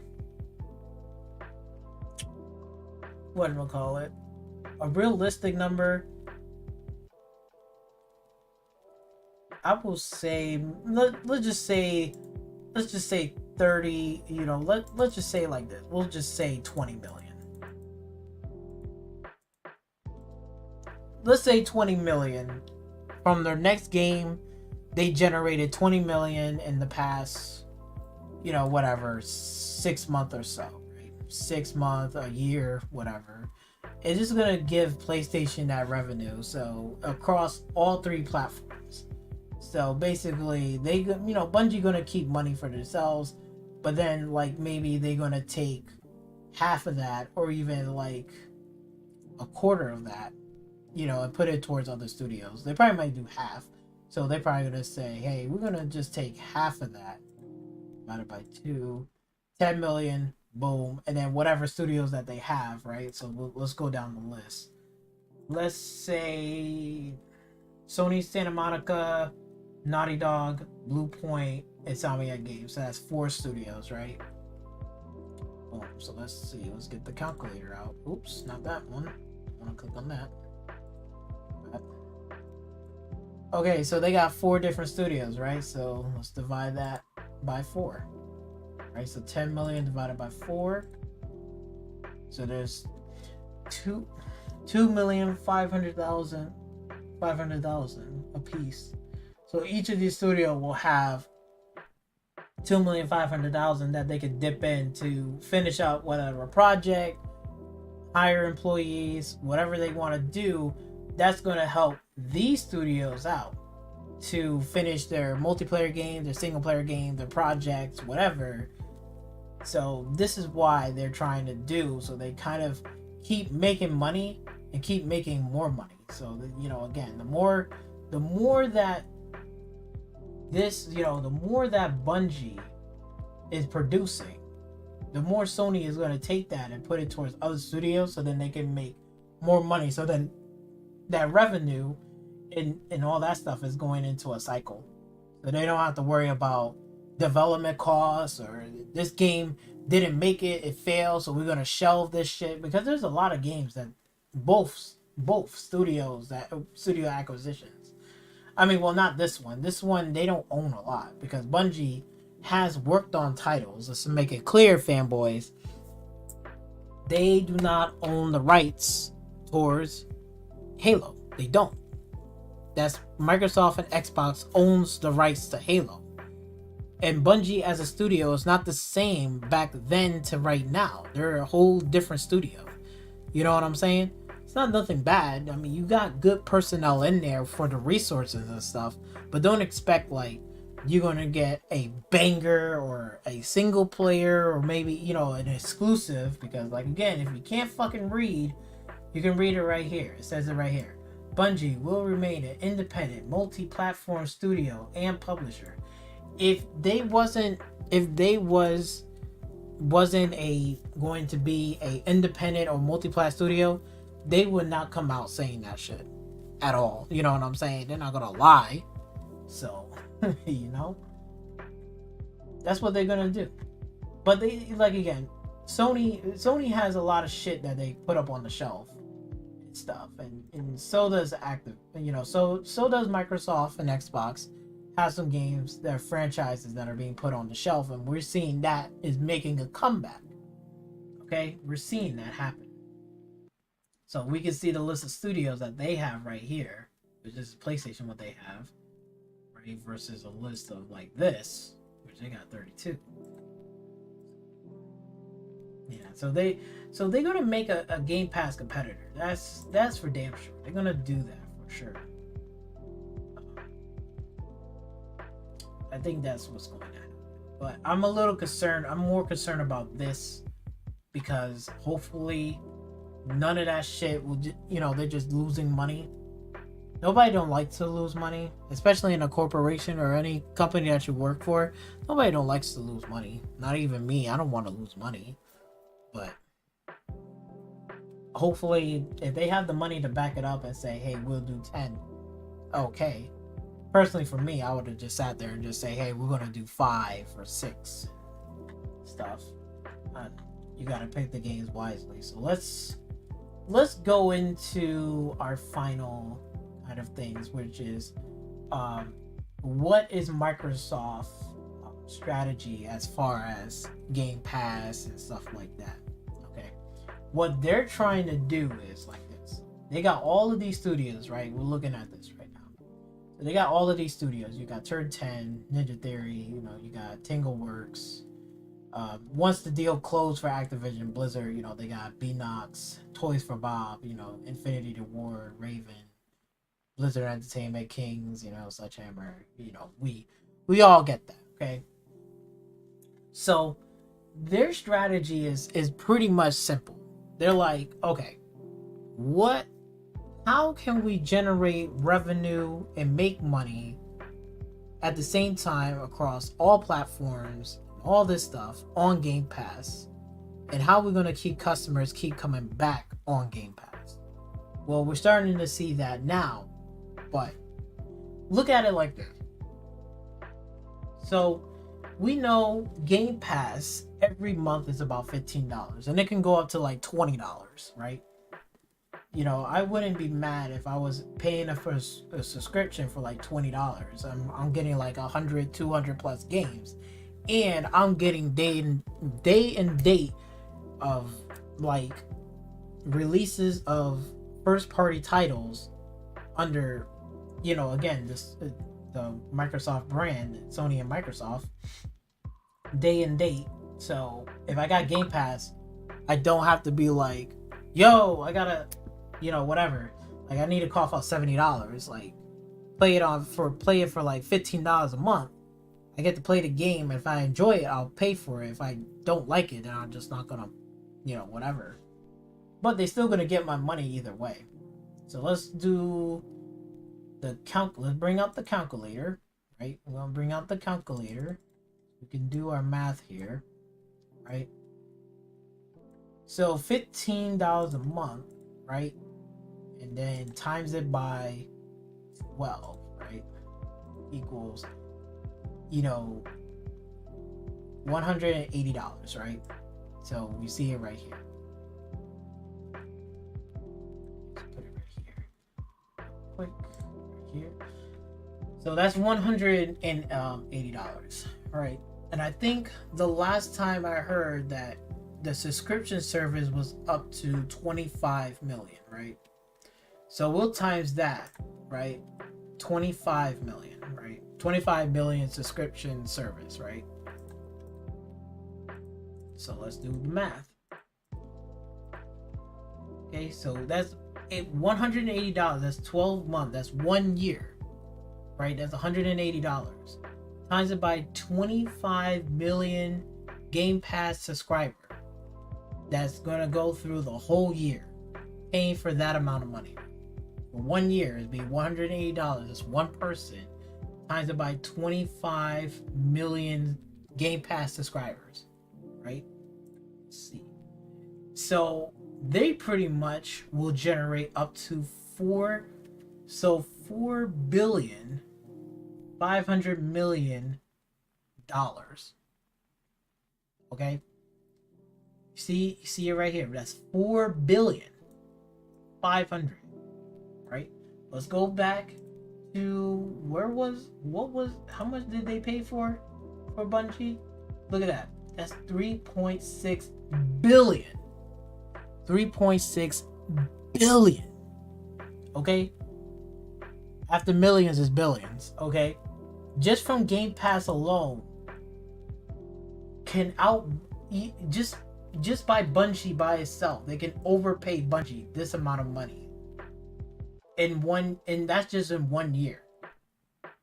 $4.5 billion. That's $4 billion.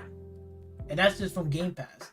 So imagine Game Pass times it by the next, like, you know, so let's just say like this. Let's say it was 25 million across, right? 25 million Game Pass subscribers for the next 5 years, right? So we times in it by 5, right? So wait. Actually, no. Okay, so no. Wait. Doing my math wrong, because this is one person. This is how many. This is the number of people are subscribed. This is what they're generating in that 1 year. So yeah, no, I'm doing it right. So then if I was timesing it by, let's say, the next 5 years, right? This is how much they're generating, which is like $22.5 billion. That's a lot of fucking money. $22.5 billion. That shit is crazy. Okay? That's a lot of money. They're generating a lot. That's from the past 5 years. Well, let's say the increase, they kind of increment that increase. So we'll put the 2.5 million, right? So let's just do it like that. We'll put 2.5. Oh, sorry. My bad.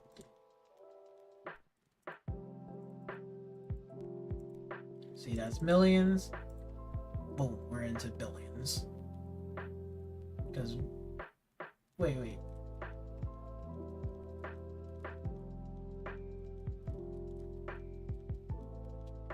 I just want to make sure I'm doing it right. So yeah, so 1 year, 25. Yeah, so that's billions. Okay, and that's millions. So that's going up to there. Oh, no. Yeah. Nope, I was right. Okay, so this is how much. Yeah, so they basically 4.5. Nope, see, I'm doing it wrong. My bad, y'all. My bad. I'm just gonna do it again. So that's 180. That's 1 year. Times it by 25 million. Right, 25 million. We're timesing it by that. Yeah, so that's 4.5 billion. And then we're timesing it by 5 years. That's 22 billion. But let's say it did increase a little bit. Let's say Game Pass next year. Let's say Game Pass was raising up the price, was like $20. So like $20 times it by, nope, don't want that. Clear everything. Let's see, $20 times it by 12 months. So that's 1 year. So that's $240. Okay. Then we keep the same Game Pass subscribers that we know, which it was like 25 million Game Pass subscribers. So we'll times it by 25 million. 25. Just want to make sure I'm right. So 25 million. That's how much. That's how much. That. This is the number of subscribers. So times it by that.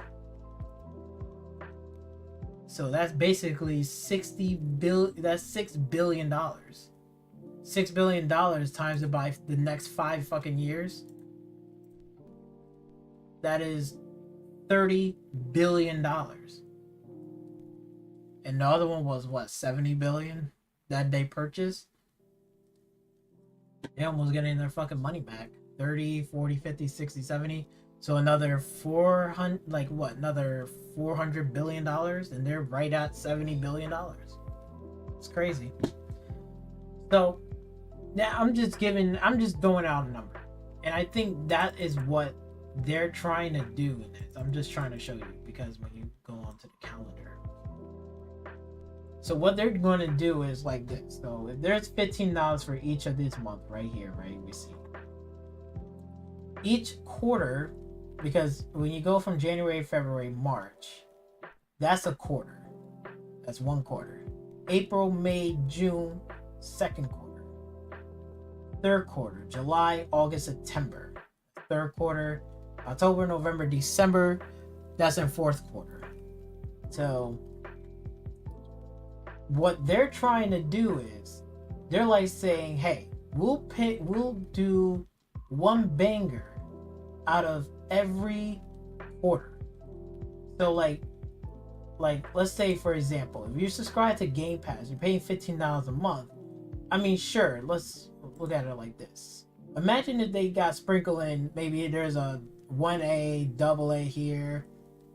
They got one AAA here, then another double A, triple A, double A, triple A, and then another double A, triple A here, and then a double A at the end. So they putting out one big giant banger every quarter. Imagine that, every quarter, because it makes sense. Because if you go back, you look on how many studios they have, right? They got like 32. So imagine if, let's say, the next game is going to come up. Let's say it was Ninja Theory, right? And let's say Tango Gameworks, right? Oh no, let's just say Arcane, Ninja Theory. We got a Raven game. I'm just saying hypothetically. So Raven game, and let's say another huge title, maybe the Initiative studio, that one. So Initiative, Ninja Theory, what did I say? Arcane, and let's say Raven. Right? You go into the calendar, right? Makes sense. Where they have Game Pass, they might put out a double A, maybe like some of these other studios, right? That they have already owned. They probably doing like other smaller projects, throwing it in there inside of Game Pass. You know, they're not working on their major stuff. They're just throwing it in there just to fill in the gap a little bit here and there. They don't need a lot. But I think their whole goal what they're trying to do is saying, let's put a AAA banger during the beginning, you know, first quarter, second quarter, third quarter, fourth quarter, all the way down. Makes sense. You know, so if, let's say, first quarter is up, is Ninja Theory with, Hellblade 2, whatever. It wasn't Hellblade 2. So let's say Hellblade 2 was in, let's say, February 25th. So that's one banger right there out of that first quarter. You know, people going to subscribe to Game Pass, want to play the game. Boom, boom, boom, right? Then April, another banger comes out. So let's say, I'm gonna move this up here. So let's say we'll say Arcane. Arcane next banger comes out is not gonna be towards maybe May 23rd, right? So they got so basically they're playing Ninja Theory game all the way from March here, and then April, then like once April's done, then oh look, May's coming around. Let's just say they move up the calendar. They say, hey, Arcane new game, whatever, is coming out on the 10th, on the 9th. Right there. So after March, it's like April, oh, it's coming around the corner. I'm gonna still subscribe because I like Arcane. So I'm gonna stay subscribed to Arcane and play that game. Then after that, whatever, then it's getting into summertime, right? So once this quarter's done, then here's summertime, E3, right? You got all the games and stuff like that, whatever. Then they throw out another banger around E3, right? Going into July and August. So they throw out another banger. They said, you know what? We're going to put, right? Because this is first, right? Boom. No, okay. So yeah, so they got one right there. So let's say they're going to put out another banger soon, because after June, July, August, because they already got their quarter. So they got one quarter. Yeah. So yeah, they put out March. So then this is be the new quarter right here. And then after June of that E3 going into next one, so there's July. Let's say July, during the summer, they said, oh, okay, we're gonna throw in Raven. They got a multiplayer game, right? Really hot, like, oh yeah, great. They got a multiplayer game in July, so they put it on the 12th. Boom, put it right there, right? After they reveal it in E3 in June. put out that fucking multiplayer game from Raven. Boom, put it right there. Boom. And then August, September, right? You're getting through Game Pass, and then they have other triple like little bangers. Then October comes around, then all of a sudden, maybe they might do a bigger surprise, and they say, oh, we got 2 bangers. We got the Initiative one, and they probably might throw in, I don't know, let's just throw in Rare. No, or Exile. So let's say Initiative and Exile is going to come out with 2 bangers during the end. So you're going to get one in November, and then the last one, the Initiative, is going to finish it off in that quarter for going into the new year. So they might put it in December to keep people subscribed, because that's going to be the last biggest banger, which is the Initiative. That's what they're doing. That's exactly what the fuck they're going to be doing. So basically, they're putting out a banger every quarter. So every quarter, be expecting that you're going to get a banger. So basically, they're going to start off, relax. Maybe they got a little heat. And then at the end, they're going to put out a big heat. Like, they're going to sit there and say, oh, look, you want that Fable game? It's going to be out in November. Boom. That's in the 4th quarter. That's like the last thing. So that's what they're going to be doing. So every year, so after 2022, they're going to do the same thing in 2023. Because after the Initiative, they're going to put out another banger around January or February. So they're going to sit there and say, okay, what bangers do we want to put out? Maybe they might put out an easy one, a little small one, right? They might put down the Beanox one, whatever game they have. Boom. Let that go. Then the cycle will continue. And at the same time, since the Initiative already put out his stuff, all these studios got to go and put out their stuff, and then it's going to go right back to the Initiative. You know what I'm saying? I think that's the setup that they're trying to do. And then, everything else that's always going to keep continuing getting updates and whatever, like Blizzard with World of Warcraft is going to generate revenue. Kings is going to get generated revenue in the mobile space, right? You got your Call of Duty. I don't know. I don't think they're going to do it annually, but they are going to put other titles too. And they're going to bring back older titles. Like, we already know that the Initiative is working on bringing back Perfect Dark, which is good. They're bringing back an old title, and they're refreshing it, making it new for this generation. And Playground Games is working on something completely different, which is Fable. So again, they're putting that's their plan. What they're trying to do with Game Pass, it makes sense. It makes total sense. That's why they put it across all the platforms. That's why they put it on PC, because they're just generating that revenue. They're like, you're gonna play this. Game Pass is on everywhere. If you don't want Game Pass, you want to buy it on the PC on Steam, you absolutely can. Boom, go get it, download it, pay it $60, $70, whatever. They're still making money. They still making money. And then on Game Pass, still making more money, generating more revenue. Not only just on top of the microtransactions and stuff like that, and also, again, DLC. They could have, like, new DLC comes out maybe during the next following year if Arcane drops their new game, but their DLC is not going to come towards, like, maybe the following year, maybe the beginning of January. That makes sense. So then when a banger comes out, like, oh, Beanox is putting out their game, but the DLC for the last game from last year, Arcane dropped, that DLC is going to drop on Game Pass. I can pick it up and play it. I can pay for it and play it. So, it makes sense. It makes a whole lot of sense that why Game Pass is going to keep generating that revenue over. It's just going to keep generating that revenue. That's what's going to keep generating it. That's how we're going to see doubling up every single year. So imagine this. Right? We'll do a little math right here, right? What we see so far.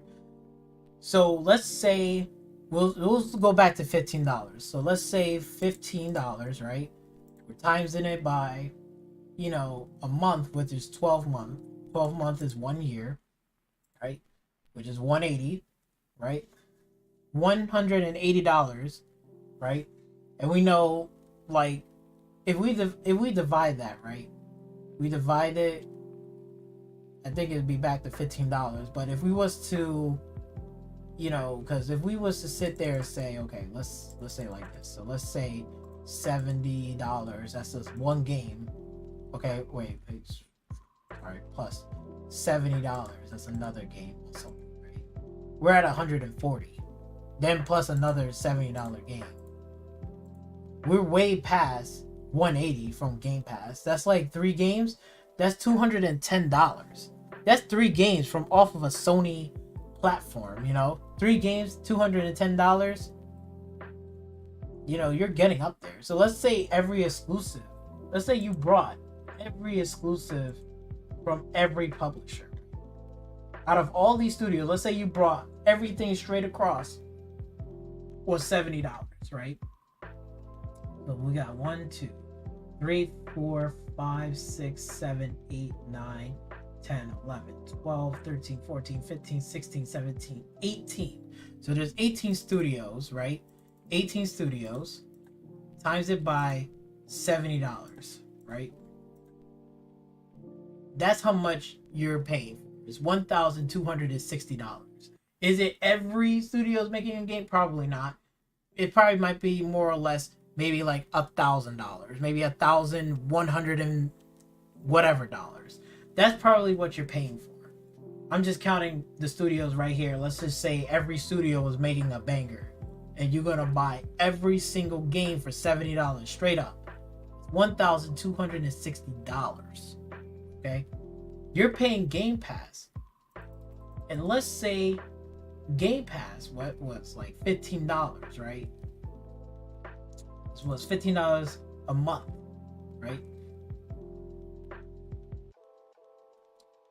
It's crazy. And you know it would have been more. So let me clear this for a minute. Let's go to Mark. Let's go. Sorry, I kind of lost my place. Okay, so let's go back here. So this is 32 studios. Let's say you was paying for every game $70 for all of these studios. 32 right here that I see right now. I'm not accurate, but I'm just giving out an estimate. The last one was like $1,260. So let's see what we get from 32 studios, right? 32, and then we're timesing it by $70 a pop. That right there, yeah, 32 studios at $70 a pop. That's 200. Yep. So that is double.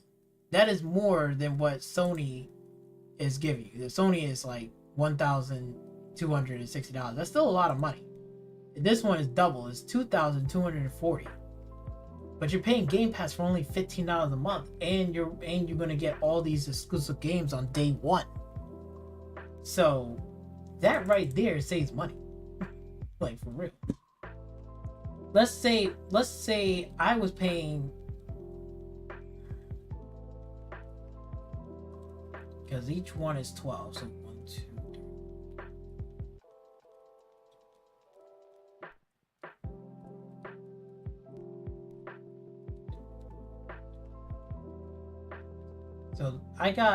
So I basically got 2 years, because if I count right here, 1, 2, 3, 4, 6, 7, 8, 9, 10, 11, 12. Right? 12 studios, 12, that's 1 year. So that's 1 year from right here. 1, 2, 3, 4, 5, 8, 9, 10, 11, 12. That's 2 years. Okay? 2, 3, 4, 6, 7, 8. So that's about like a quarter. Not a quarter, but more than a half a quarter. That's 8 months. So let's do the math. Let's say I'm paying a year, right? For all of those exclusive titles, right? That's 2 years, right? So we already know $15 a month times it by 12. That's 1 year. I'm paying $180 for 1 year. Okay? Times that by another year. So times it by 180 by 2, right? So that's $360. Okay? And then we're just adding in the rest of whatever. So 8,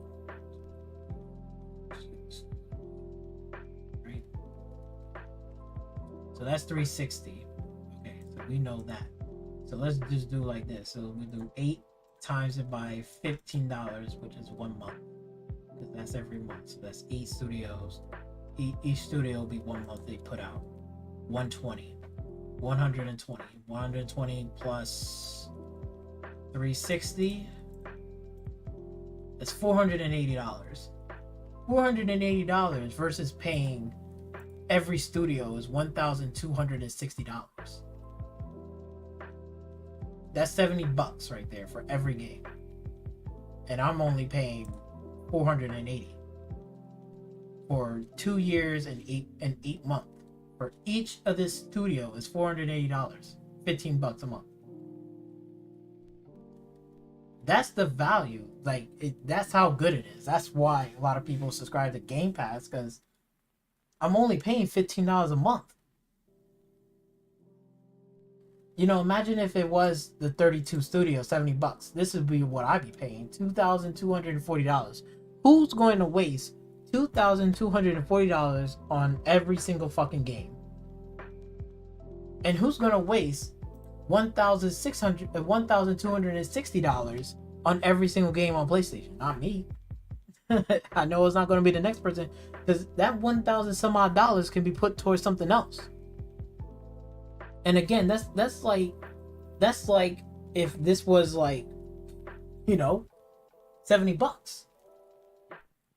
In the next 2 years and 8 months, this is how much I'm generating. That right? This is how much I'm giving them. I'm just only giving them $480.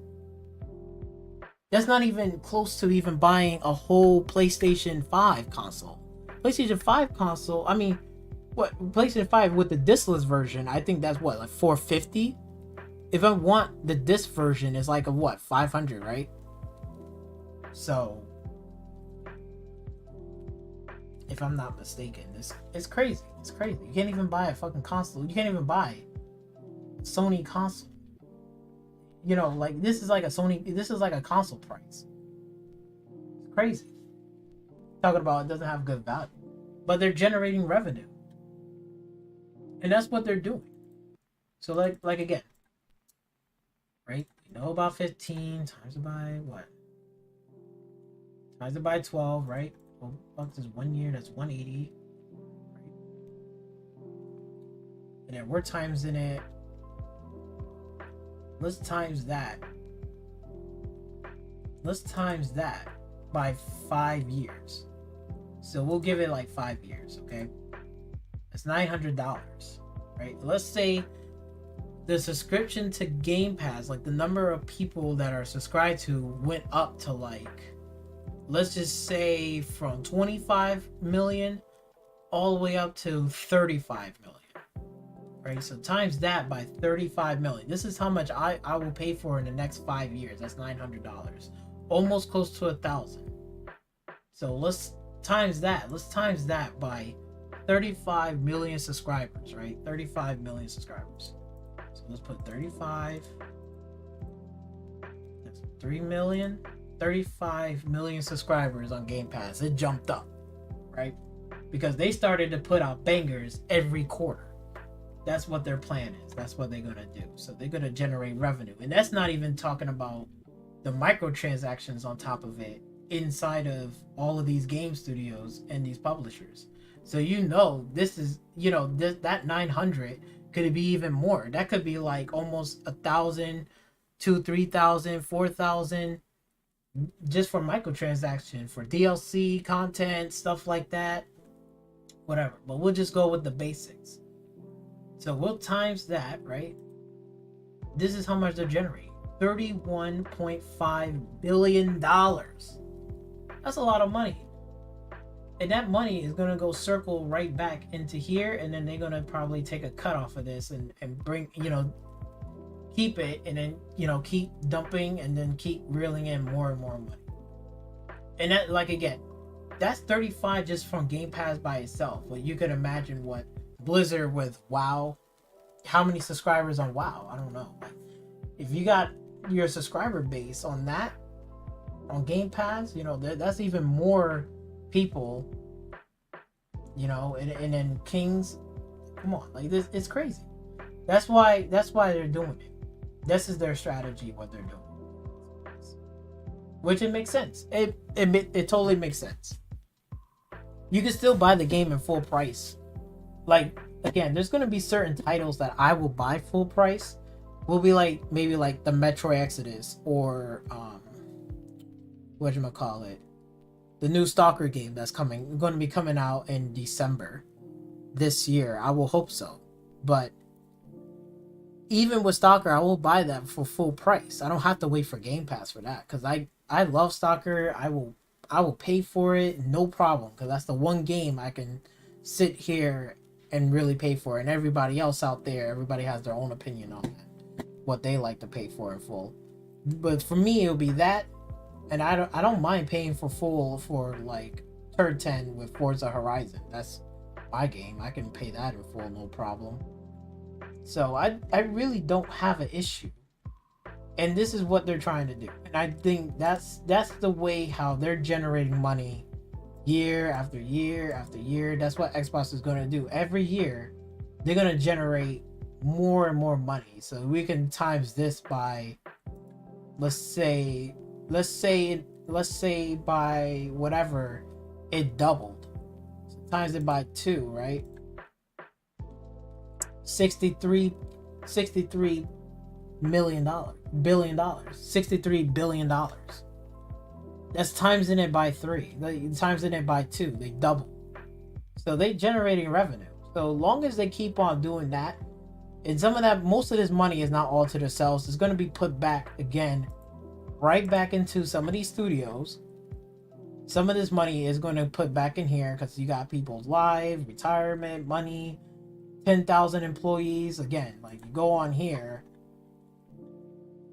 it makes sense. Like, again, you got 10,000 employees. This is going to double to like maybe 20,000 employees. Maybe not Activision and Blizzard, but it could be more towards something else. You know, again, different other studios working on projects, this and that.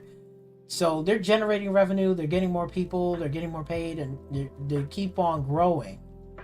And this is what Bungie is trying to do when they sit there and say Sony plans on launching 10 live service games, because they want to generate that type of revenue for themselves. They want to generate the same or even close to that revenue, even if it's like a cut down. Let's say it was a cut down from like I don't know, let's just say 45 billion. Millions, 45 billion. Let's say it was a cut down. They want to at least generate at least $18 billion. So then they can start. That's why they're doing that, those 10 service. They're trying to generate that revenue to keep making that money coming in. That's why they're putting it on PC and stuff like that. So that's Microsoft's strategy right there. In terms of Game Pass, the exclusives, we already know Call of Duty is going to be exclusive after they honor the 3-year deal with, you know, again, Sony over here, you know, right? After they honor the deal with Sony and PlayStation, you know, they're going to honor that deal. It, you know, makes sense. You know, it makes sense. So they're going to do that.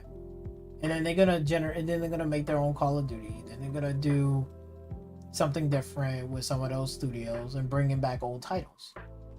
That's just what they're going to do. Because, I mean, if we look under here, some of the franchises that they can actually bring back real quick, right? They can bring back, there's actually 2 games on here that stands out the most. Actually, 3 games that stands out the most. And I know a lot of people might say all of this stuff, right? But personally, for me, what I hope and I wish and I predict, I will fingers crossed, I hope so, please, because, you know, let's be honest here, Spyro and Crash is cool and stuff, and that's great, whatever. I don't think any Xbox fanboys are like, yeah, we got Crash, yeah, we got Spyro, oh my god, we're gonna rub it in there. I don't think they don't really. I don't really give a shit about Crash, and I don't give a shit about Spyro. I don't think anyone gives a shit unless like PlayStation fanboys really care about it. And they was crying, pissing in their pants and shit, like a little straight bitch. Instead of being like that, right? Let's focus in on real shit that they can actually bring back, that could bring in competition. One of those series is right here, SWAT series. Let's be real here. We don't know what SWAT is. SWAT is the ones that are, well, really, let's go back on here because I'm gonna pull that up too, right? Because we all know Ready or Not. Ready or Not is basically SWAT. Ready or Not is basically SWAT. That would be if they didn't want if they owned the rights to this title, they would have just called it SWAT, whatever, SWAT 5, SWAT reboot, SWAT remastered, whatever the case may be. But we all know this is SWAT, and it's on PC. It's doing very positive right now, very, very positive, really good. It's in an early access game, and it costs like $30 fucking dollars. $39, but it's really $40. So $40. My bad. And it's good. It's a good ass game. It's fun. It's great. People want it. People love it. People are supporting it. The mods are being on there supported. Right? And I would like to see SWAT to make a return because it's going to give competition towards Ubisoft, Call of Duty, Battlefield. It's going to bring in more competition. That's why World War III is being developed by an independent studio, because they want competition in that shooter space, that multiplayer shooter space. So good, starting to bring more competition. But if you don't know what SWAT is, basically it's the same thing as Ready or Not. Like, this is the game that I hope that they will bring back, SWAT, or let's just say like that, like SWAT 4, right? Somebody recreate some of the levels in the Ready or Not from SWAT.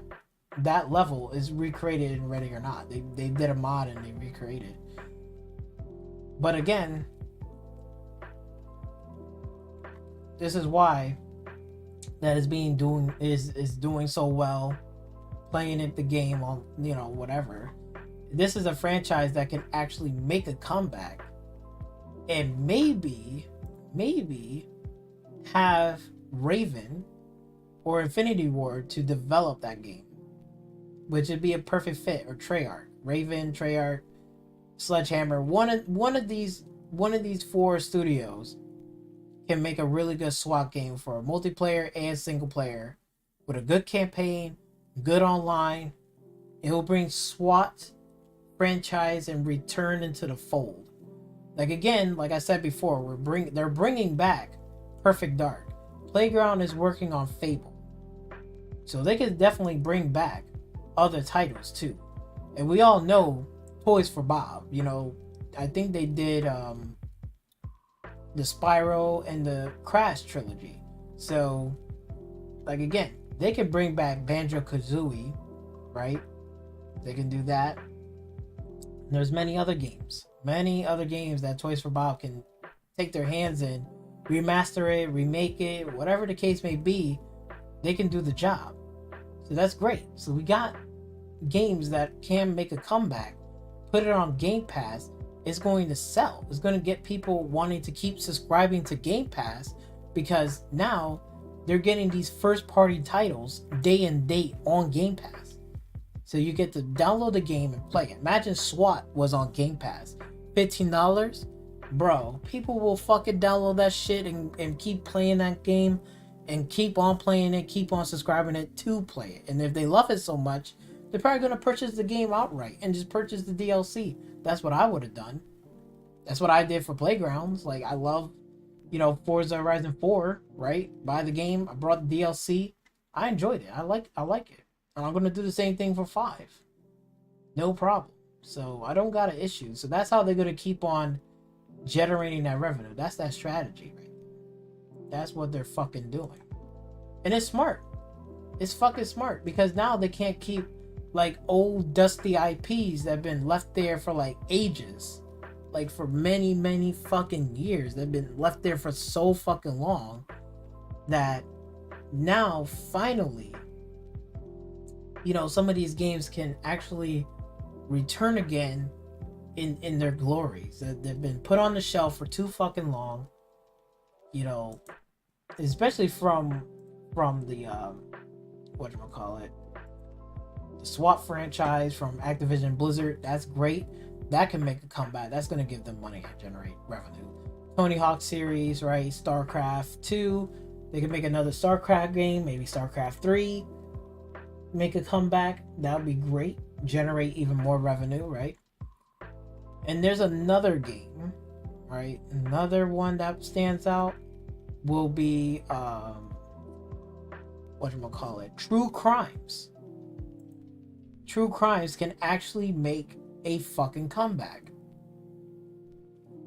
Now, if True Crimes can return, it's going to be a great competition, not only against what was that studio that's doing I think it was the one that's doing Saints Row, right? That Saints Row reboot, because it's going to be absolutely dog shit and it's going to be trash. Because I don't really care about that game because they're like dog shit. But if they bring back True Crimes, like the game, right? Because I remember there was supposed to be a True Crimes Hong Kong. There was supposed to be that for the next entry, but they didn't do that. That's why we got Sleeping Dogs.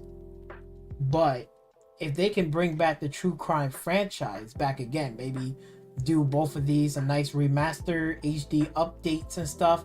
Oh my god, this game will be so much better. Oh, I will fucking play this game again. I love to play New York. I love the first one. I would love to play New York. These are really good ass games. This game is going to definitely bring in a lot of generated revenue if they can pull it off. And I believe they can. The studio that I will pick for that, I will sit here and say maybe the Initiative can take over that. They should do the True Crimes. Because if they bring back True Crimes in a really big way and put the love and the attention that it deserves, I think True Crimes can actually be a great competitor for the next GTA 6 when that comes out. And after a couple of years it starts to be like, okay, starting to become the same old. True Crimes, when it drops on Game Pass, it's gonna be a big boom because of the fact that now they're getting sick and tired of whatever the same Grand Theft Auto game. They're going to support that for probably like another 5 years, 6, 7, 8 years, right? We're not going to see another GTA game right away, so they're going to get bored. So what are some of the ways that we can take half of some of those players, right? Put it on Game Pass, put in True Crimes, open world, whatever, be a cop, dirty cop, good cop, whatever, solve crimes, go drive around the world, right? All that shit. Boom, it's gonna take a little bit of percentage off of that GTA game and Saints Row. Like if people don't like Saints Row, they're gonna say fuck Saints Row, I'm playing True Crimes. This shit is awesome. This is shit that I want. They're gonna play that more than they are gonna be playing fucking Saints Row. I guarantee you that. They do it right and they put in the investment, give it like a 4-year development, 5-year development, bro. True Crimes will be back on the map yet again, and that will be the biggest boom on Game Pass because they'd be like, yo, I'm ready, I want to come back to that game. And if they put it on backwards compatible fucking True Crimes, or they remaster it, oh man, it's gonna be a good ass day. I'm telling you, SWAT and that will be fucking great, for real. It'll be fucking great. It's gonna be great on that calendar. I'm telling you. And there's one other game too. One other game. I really like true crimes, but if they want to make a competitor and really be against, because we already know about Sony has Sucker Punch and they did Ghost of Tsushima. Well, they got Tenchu over here. Now, Tenchu is a game that I'm not really familiar. I look it up and stuff like that, but it is a ninja game. So it has a lot of, samurai swords and stuff like that, the Tenchu game. And they probably did some mods and stuff like that. So this will be pretty damn cool to bring back a Tenchu game. Look at this. They even got it in fucking Sekiro. So they modded in Sekiro, right? Nice little samurai game. This could be great for an open world samurai ninja game, right? Assassin, right? Make a comeback. And like I said, like I will definitely pick, again, the initiative back again to make it. Or like again, Ninja Theory, if they're up for the challenge, they can do that as well. Tenchu can be developed by Ninja Theory. The initiative, I could see maybe Arcane could take a crack at it.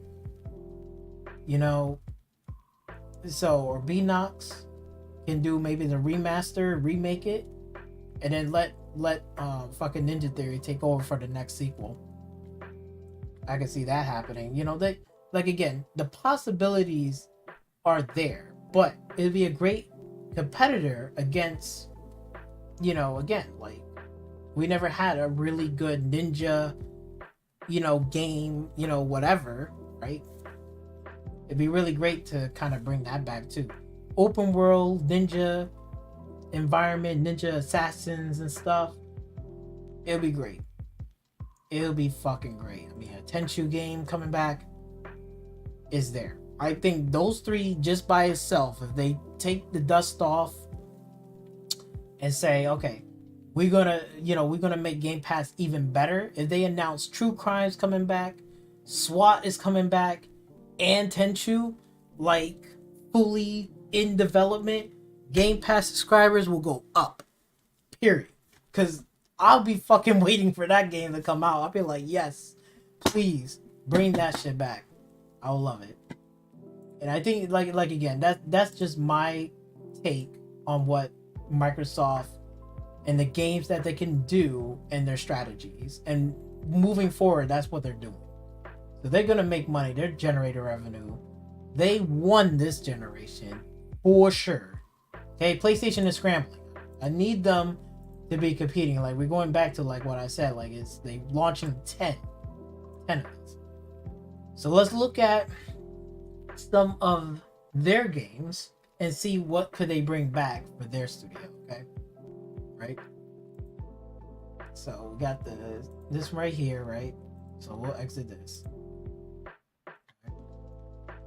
So here's the studios right here, right? Okay. We know about Bungie, right? We'll exit this out. Right here. This. Okay. So let's take a look at Sony stuff, all right? Because Sony plans on saying they want 10. I think that is stupid and being reckless and just putting too much time. I think there's a couple of games in here that they can do as a service game. So let's throw out an example, right? Let's see one. Let's throw out this one. This is a rally cross game. Now, I think they can do this as a live service. Now, hear me out on this. Hear me out. I'm not trying to be funny, and I'm not trying to be whatever. But let's say, for example, because we already know about GT7. We know the developers for that. Because we know it's from these publishers. This publisher.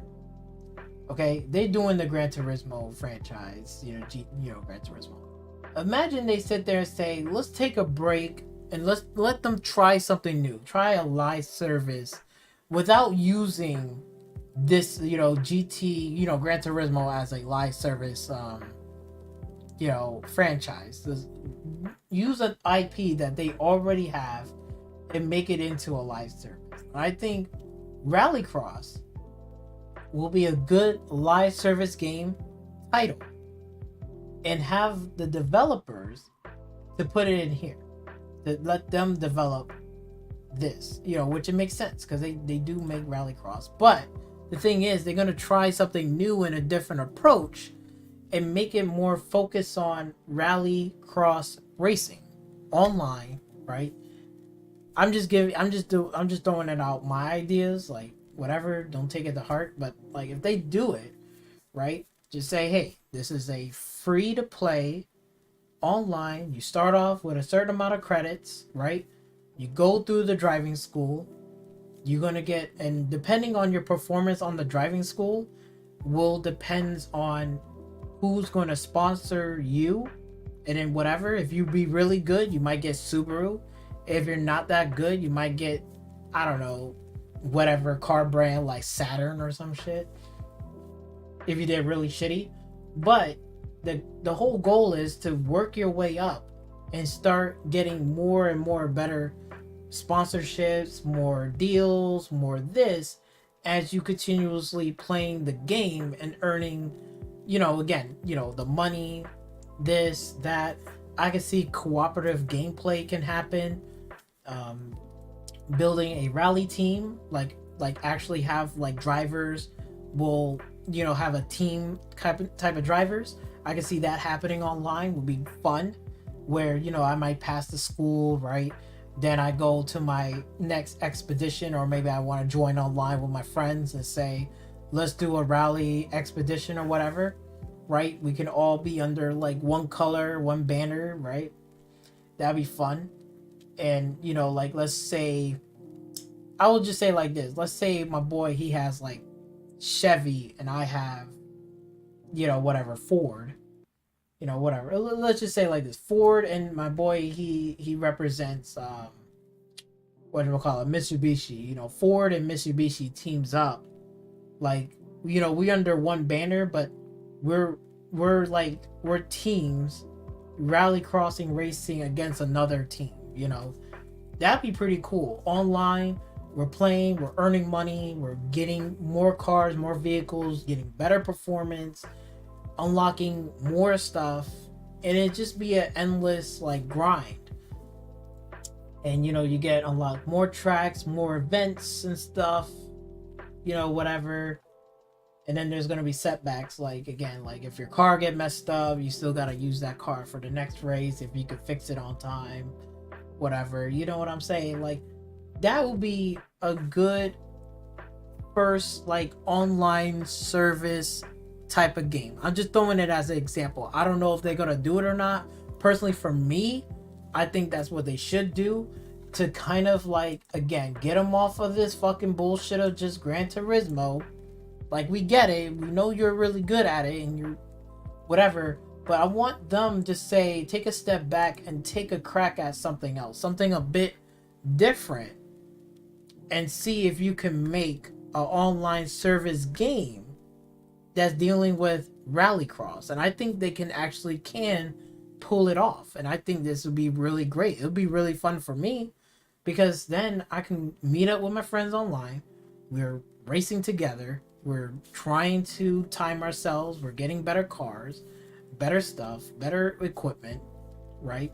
That would be pretty cool. I would like to enjoy it. I could play it with somebody, or I could play it by myself, but it's like a grind. It's like a grind. You're grinding, you're unlocking more stuff, you're trying to get more people, trying to unlock more team members, you're getting rid of team members, hiring new hires.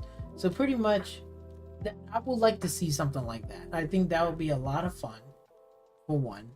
And two, what will be the microtransactions in generation? It could be like, again, skins, again, skins, maybe different cosmetics, on vehicles. It doesn't change it drastically. I would like to see something like that. That would be a lot of fun. I don't know if they're gonna do it or not, but I'm just throwing it as an example. That would be something more realistic in a live service game, and seeing how that takes off. And like, again, imagine taking a PlayStation Rallycross game and putting it in the same amount of graphics like you see in like GT7, right? Sorry about that. Like in GT7, right? Like, you know, imagine this, how this looks, right? Looking at this, you know, instead of taking Gran Turismo as a live service game, right? Let's take this graphics, how it looks, right? And then putting it in a rallycross game, but mostly focusing on is an online service game. You know, you got a certain amount of money, you got to spend it wisely, you got to fix the upgrades.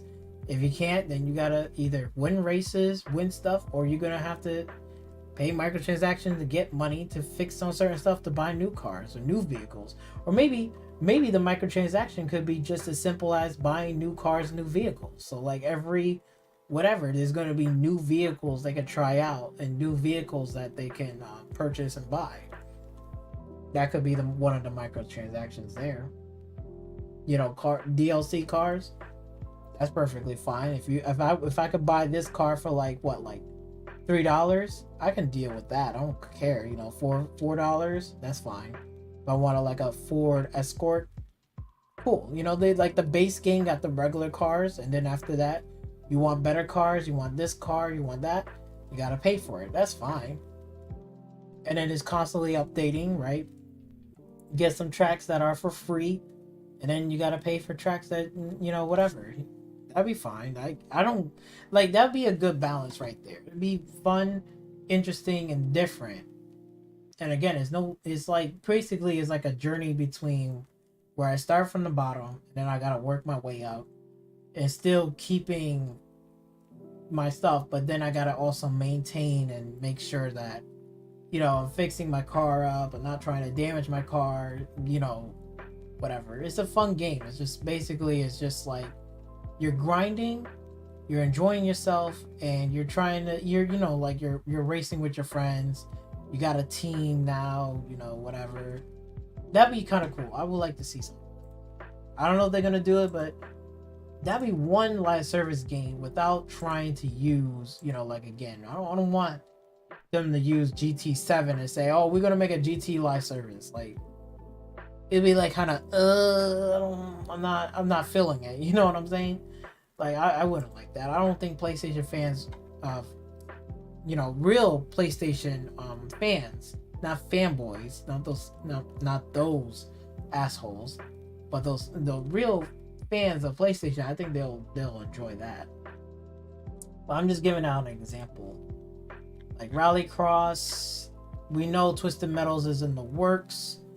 Like again, SOCOM, Navy SEALs, this is another one right here. Like, they can make it into a live service game, but they definitely got to make a single player component, you know, with it.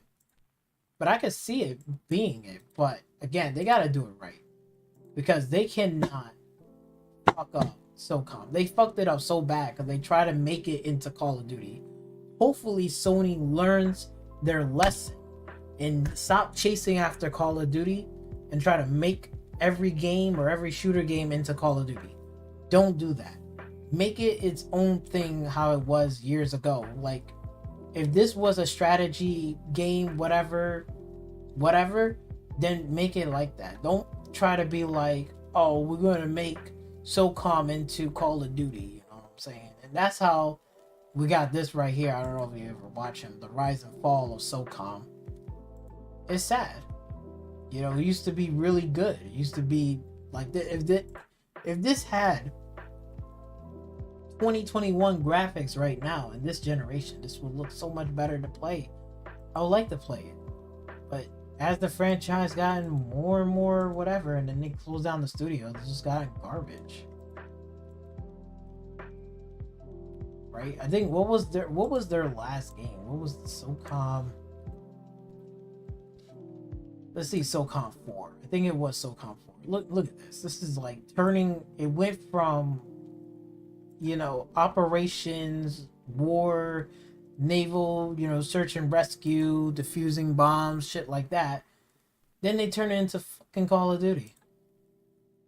That's why, you see, this is why the franchise went down, because they turned it into this.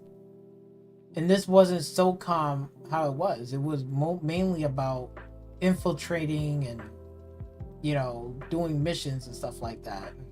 Turn it into Call of Duty. Turn into like Gears of War. It's just like, it looks crazy. And this is why it went from a total downfall. Because everybody back in those times, like, this game was super garbage. Like, what the fuck happened? What the fuck happened? So hopefully SOCOM will make a return. I think SOCOM needs to start off as a reboot. Let Bluepoint take point on this. Real. Like, that's what they need to do. Let Bluepoint Studio take point of this. Make a reboot, with online components, because they already got Bungie, right? So we all know about Bungie. And have Bungie to team up with Bluepoint to kind of reboot that game and the online components, and then I could see that being a live service game. But still, make sure that it has a single player campaign that people can get their foot in the door back in SOCOM before you jump into a live service. Hopefully that's happening, because you can't just sit there and say, "Lo, we're gonna make SOCOM into a live service." It's just gonna be a bad taste in people's mouths, and nobody don't want to see the SOCOM franchise to be even more worse and looks disgusting and looks like Call of Duty. They don't want to see that. They want to see SOCOM back to the glory days with the graphics that they have. It was tactical. It was missions that felt like it was some real fucking missions behind the enemy lines. They need something like that. Okay? Do a single player campaign, reboot it, and then put in an online component on there. See how that goes, right? Get the feedback. Then sit there and say, okay, we can make a SOCOM whatever, and then we can still make a single player SOCOM as well. Like, I will like to see that happen.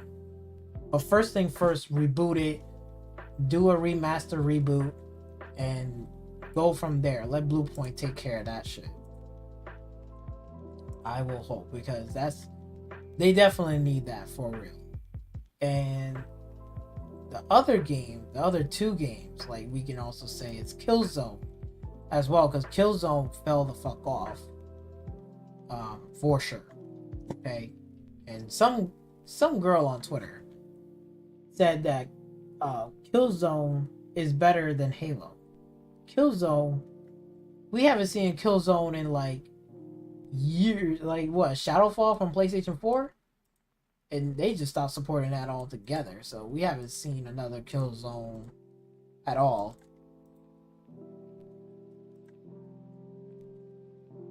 Yep, Killzone Shadowfall was like back on PlayStation 4.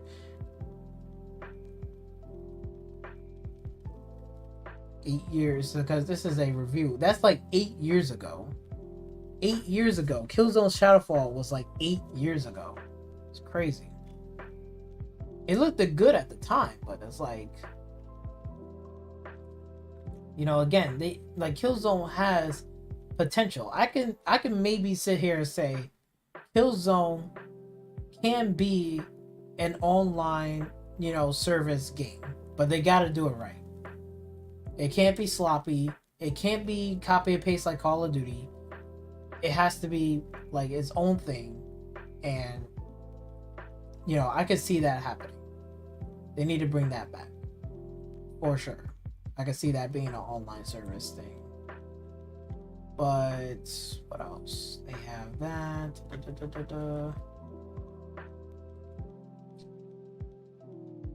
Let's see.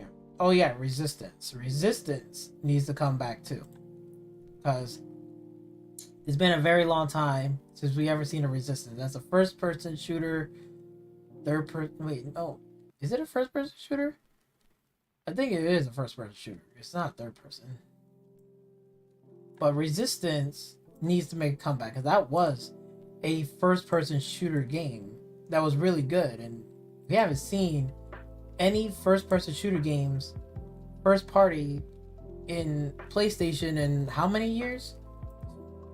Like after Killzone. Like, Killzone was like 8 years ago, When was the first Resistance game came out? How many years ago?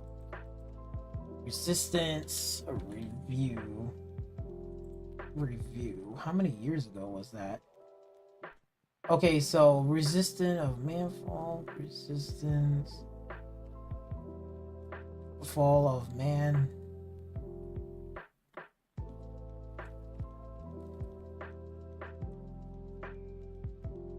Okay, so Resistance 3 was like 10 years ago. So you can imagine Resistance 1 was like even longer than that. Shit is crazy. 10 years ago. And that was a first-person shooter game. This was a first-person shooter game. And, you know, it's crazy. They need to bring back Resistance. What's going on? They just stop it. Done.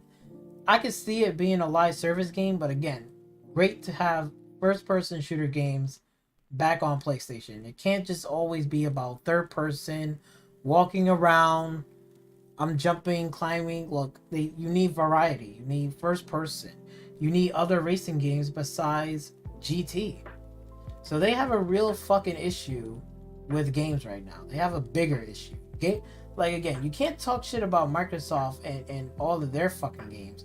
Everything has variety to it. When you go into fucking PlayStation, what fucking variety games do you have? None. You know? You don't got no other racing games besides GT7? Come on, that's a fucking problem. If I go on Xbox, you got 2 fucking racing games. You got an open world racing game and you got a track-based racing game. It's your choice. Pick and choose.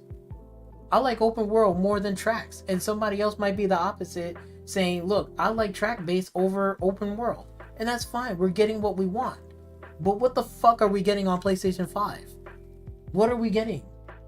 What? Like, yo, explain. Give me something. Give me something. Like, yo, hype. Give me something besides the same bullshit of GT. Okay? This fucking dude. Sitting here saying about, oh, you know, GT7, this, that, and the third and shit. I'm like, look, give me something else than GT7. You know, I'm getting GT7. I got GT Sport. Got GT this. Bro, make something else besides GT something. Besides a track-based game, can they make an open world racing game? Can they do it? I know they can, but they need to fucking do it. Can't just keep saying, yo, I'm going to keep making Gran Turismo. I'm going to keep making third-person games. They need first-person shooter games on PlayStation on that platform. They need multiplayer games. They need other variety of fucking games than besides just one fucking thing. Come on, man. You gotta do more. You gotta pull your weight, fucking Sony. Pull your fucking weight. These fanboys, y'all need to pull some weight. Motherfucker, you're waving the flag with this bullshit that I see right here. Oh, you got Skyfood, you got Horizon Forbidden West, Gran Turismo, Tokyo Ghostwire, and Forspoken in May. This lineup right here doesn't impress me. I mean, besides, yeah, GT7, that's cool. Horizon vs. West, I really don't give a fuck. This one, okay, fine, it's an indie. Ghostwire Tokyo, I'll see you on Xbox. Gonna go on Game Pass day one anyway. So there's only one game I could be interested, and then everything else. What the do I got something interesting? When is Gran Turismo 7 gonna make a different? When that developer is gonna do something different? Come on now, Neverwary. Come on, man, you gotta pull fucking weight. So they need to definitely bring that back. Resistance should have been came back. There's plenty of fucking games that Sony has in here that they can fucking do. Like, you know, again, Infamous. We all know that Sucker Punch thing. They can always return back to Infamous. You got even what Xbox with whatchamacallit, because they got, I said True Crimes and SWAT, and I said Tenchu. They even got fucking Prototype. Prototype can be fucking developed by id. You know, fucking id can do that, or Arcane. Prototype, good. There's plenty of fucking games in here they can bring back. Got Motocross that could be developed by fucking, you know, one of those studios. Come on, man. You need to start dusting some of this shit off. Resistance needs to dust off. Stop making Jack and Dexter. Say, yo, make a Spy Cooper game.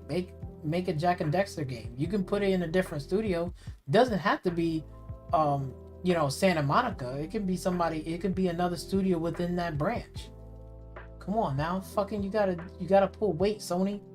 Gotta pull fucking weight. Got all these franchises in here just collecting fucking dust.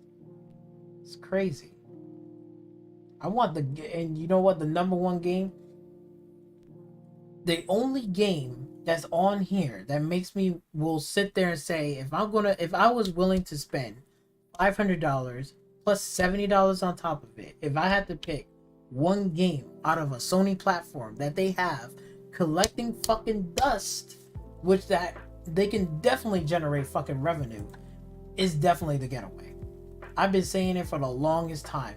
The Getaway needs to return. Bring that back.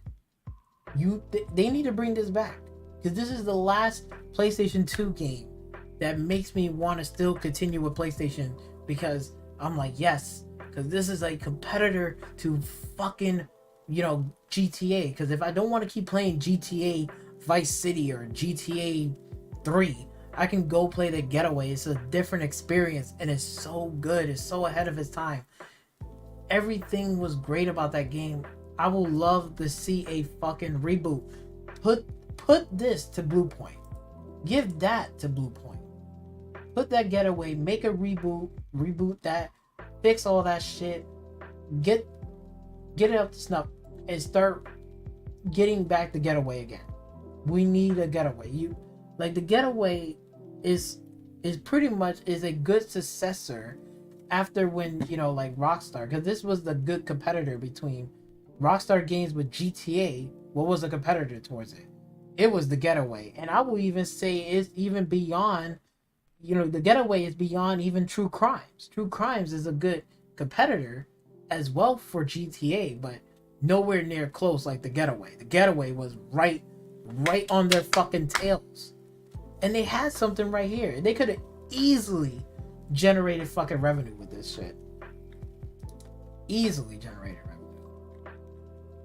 This would have been an easy game if they would have kept this shit in development. And they need to bring this back.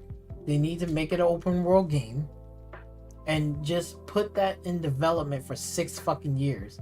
Have that bitch to be an open world game. It doesn't have to be the same size as Grand Theft Auto. Let me make this clear. Like the next Grand Theft Auto 6 game, they don't have, this game doesn't have to be the same size as that. Longest is a good open world game that we can go in the car, do what we want, meet these characters, is a different vibe, not copy and paste, and I can do whatever the fuck I want in this game. I will fucking personally go out there, get me a PlayStation 5, get the new Getaway for $70 fucking dollars, hands down, no questions asked.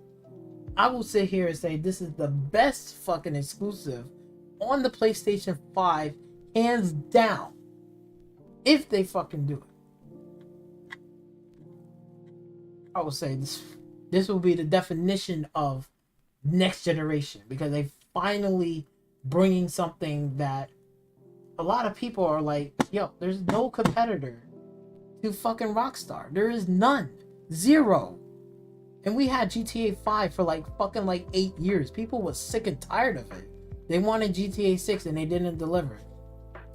This is where they missed the opportunity, because they should have put this fucking game in development and had that shit come out during what? Because GTA 6 came out in 2013.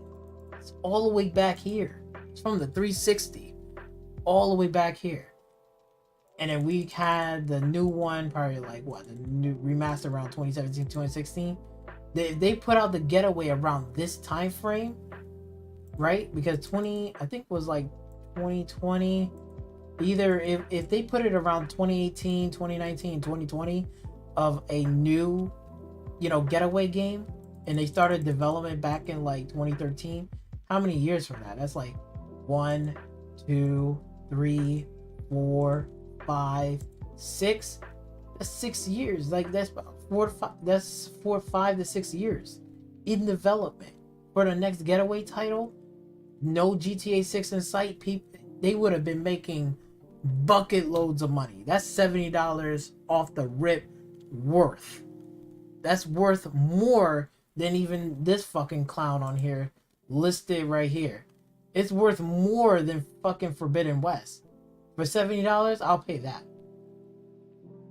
I'll pay that over fucking Forbidden West any day of the fucking week. Period. They need to do that. I don't know what the fuck is wrong with them and how slow they are, but we all know GTA 6 been announced. Like, they didn't announce it's GTA 6. They're announcing that they are making the next game is in development right now. There is on their way, well on their way. So we know that this game, if GTA is gonna come out in what 2025, right? So, right, because we're in 2022, right? We know GTA 6 is gonna come out in 2025, about there. 2025, 2024, that's about right there, right? So that's we're pretty much a couple years off. Okay, we're in 2022. If they start putting that shit in the oven for the Getaway in 2023, right? Then like do maybe like 5-6 years. So 3, 1, 2, 3, 5, 6. So like 2029 to 2030, that game will be ready to go. GTA 6 would have been announced or would have been out in the 2025. Boom, that's what would have been out. Everything would have been good, and then after a couple years, people are going to get bored of it. People are going to get tired of it. I mean, like 4 or 5 years, people are going to be like, okay, enough with the updates. The DLC got boring. Same fucking missions bullshit, right? Around here in GTA 6, this is what they're going to be saying. Look, I don't play it anymore. It's the same bullshit. Just getting the cars, right? Jumping online. It's just going to do the same dumbass shit. That's when that will be the perfect time to go on E3, June right here. Boom. Say, look, Getaway is, and don't even say it's going to be, just say, if they just drop the Getaway and say, we're dropping the Getaway in July, it was in development during that time, and it's going to be coming out in July. Let me tell you, that game is going to blow up so fast that they will generate so much revenue. I promise you, that shit will fucking be popping. That's where a lot of people are going to be like, why should I even play Grand Theft Auto? But the Getaway is even better. Got better characters, better whatever, better driving mechanics and physics than GTA. Get to do what I want, go where I want, shoot what I want, do the missions, and then after I can free roam, drive, do this, do that. Oh, this is way better. This is like, if they just do it like that and say, instead of making GTA, because GTA got a balance between seriousness and also funny. They balancing it. If they made a whole game that's mostly strictly like a really good series, like a good drama action type of style game, like I will love to see it. Please, I'm begging PlayStation, please PlayStation, bring back the Getaway, please. I'm begging of you. The one game that I will sit here and say, I would love to see the comeback. Love it. I do like the Order of 1886 too, and I love that game too. But that's my thoughts right here. Now their strategy, I'm not sure. I don't know how their strategy is going to work, because they seem like they're going to have this so-called like this tier system, whatever. Right?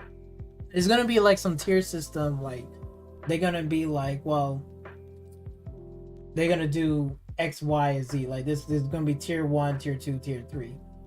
Which I don't know how that's going to work. I mean, Game Pass is just Game Pass. You pay $15, day and date, games on there day one. So how are they going to compete in that? I don't know. I'm not sure. It seems to me that the fact that maybe what they're trying to do is what do you call it? I don't know. Maybe what they're trying to do is maybe they're just like, well,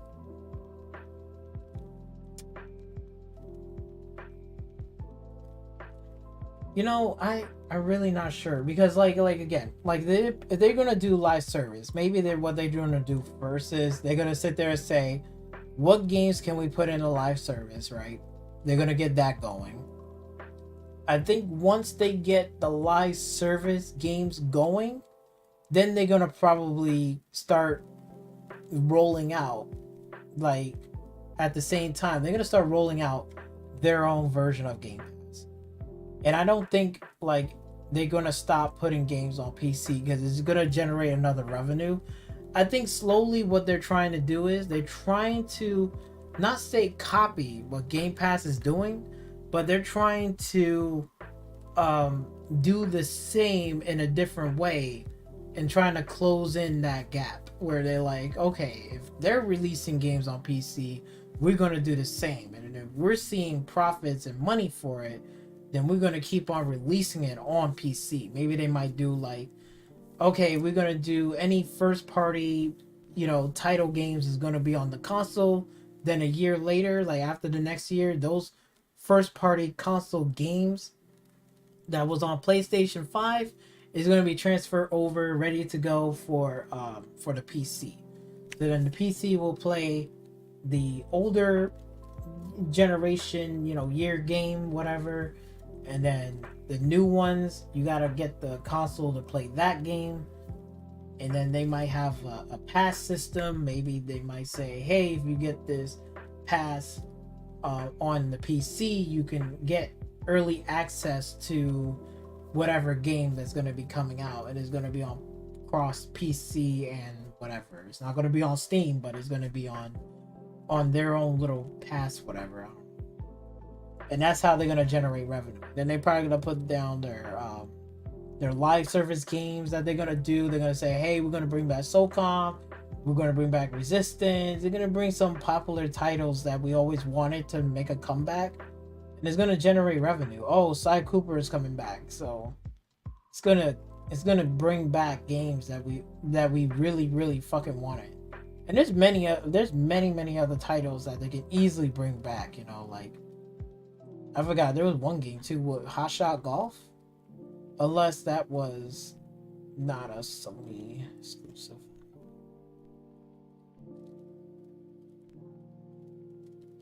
Shootout, blah, blah, blah. I thought they had Hot Shot Golf.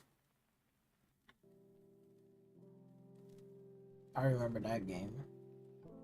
So yeah, there's things that they can do. I think that's what they're trying to do.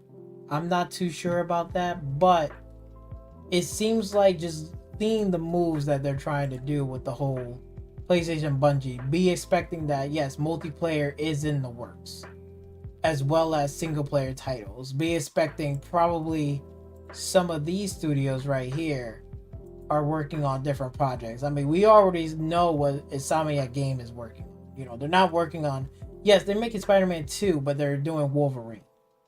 You know, Naughty Dog is probably doing the same thing. I don't know. I don't think it's going to be Uncharted 5. It may be something new. After God of War, I think they probably going to do something new and then come back with God of War again. So they're going to be, some of these studios, new and old, are going to try to do something new. They're going to still keep the existing franchises, but they're going to do something new. But we all know Sucker Punch, they're gonna come out with another Ghost of Tsushima, whether it's a second one, whatever, different island, different era, whatever. But we all know that they was generating a lot of money, so they're gonna make another Ghost of Tsushima game. Makes sense, I think, because that's their biggest successful game. So making a sequel, like a follow-up, will be pretty awesome. Maybe in a different perspective. Maybe this time you're playing as a child and you're learning and, you know, the ropes and stuff, and then becoming a young samurai, and then you're going out on a journey, and then you're fighting demons, monsters, shit like that, mystical stuff. But also at the same time, you know, I could see that happening, and then that would be a really cool fucking game. I would love to play something like that. But we all know that they're gonna be working on that stuff. So be expecting that there's gonna be multiplayer. There's gonna be some live service. Don't be expecting like you're gonna get 10 live servers running, because I know for a fact that some of them shits is going to fail. Okay, they don't got no PlayStation 5 in the store, which they need to make more PlayStation 5s, but they're converting over to PlayStation 4 because it's easier to get the components, easier to put it together. So they're producing more PlayStation 4s than PlayStation 5. Hopefully PlayStation 5 will be back on the map. We can walk in the store and just buy it, but till that time, as casual consumers like myself and everybody else, we can't walk in the store and get a PlayStation 5. So hopefully this is why the strategy is changing, because they're putting it on PC, getting that money, generating that revenue. They're going to be starting putting multiplayer games and live services. They're going to probably bring back old titles, bring it back. Don't follow the trend. Hopefully they learn their fucking lesson from PlayStation 3. Stop following trends. Don't try to be like Call of Duty. Don't try to be like a Fortnite. Be your own thing, and then the people will come and play your game.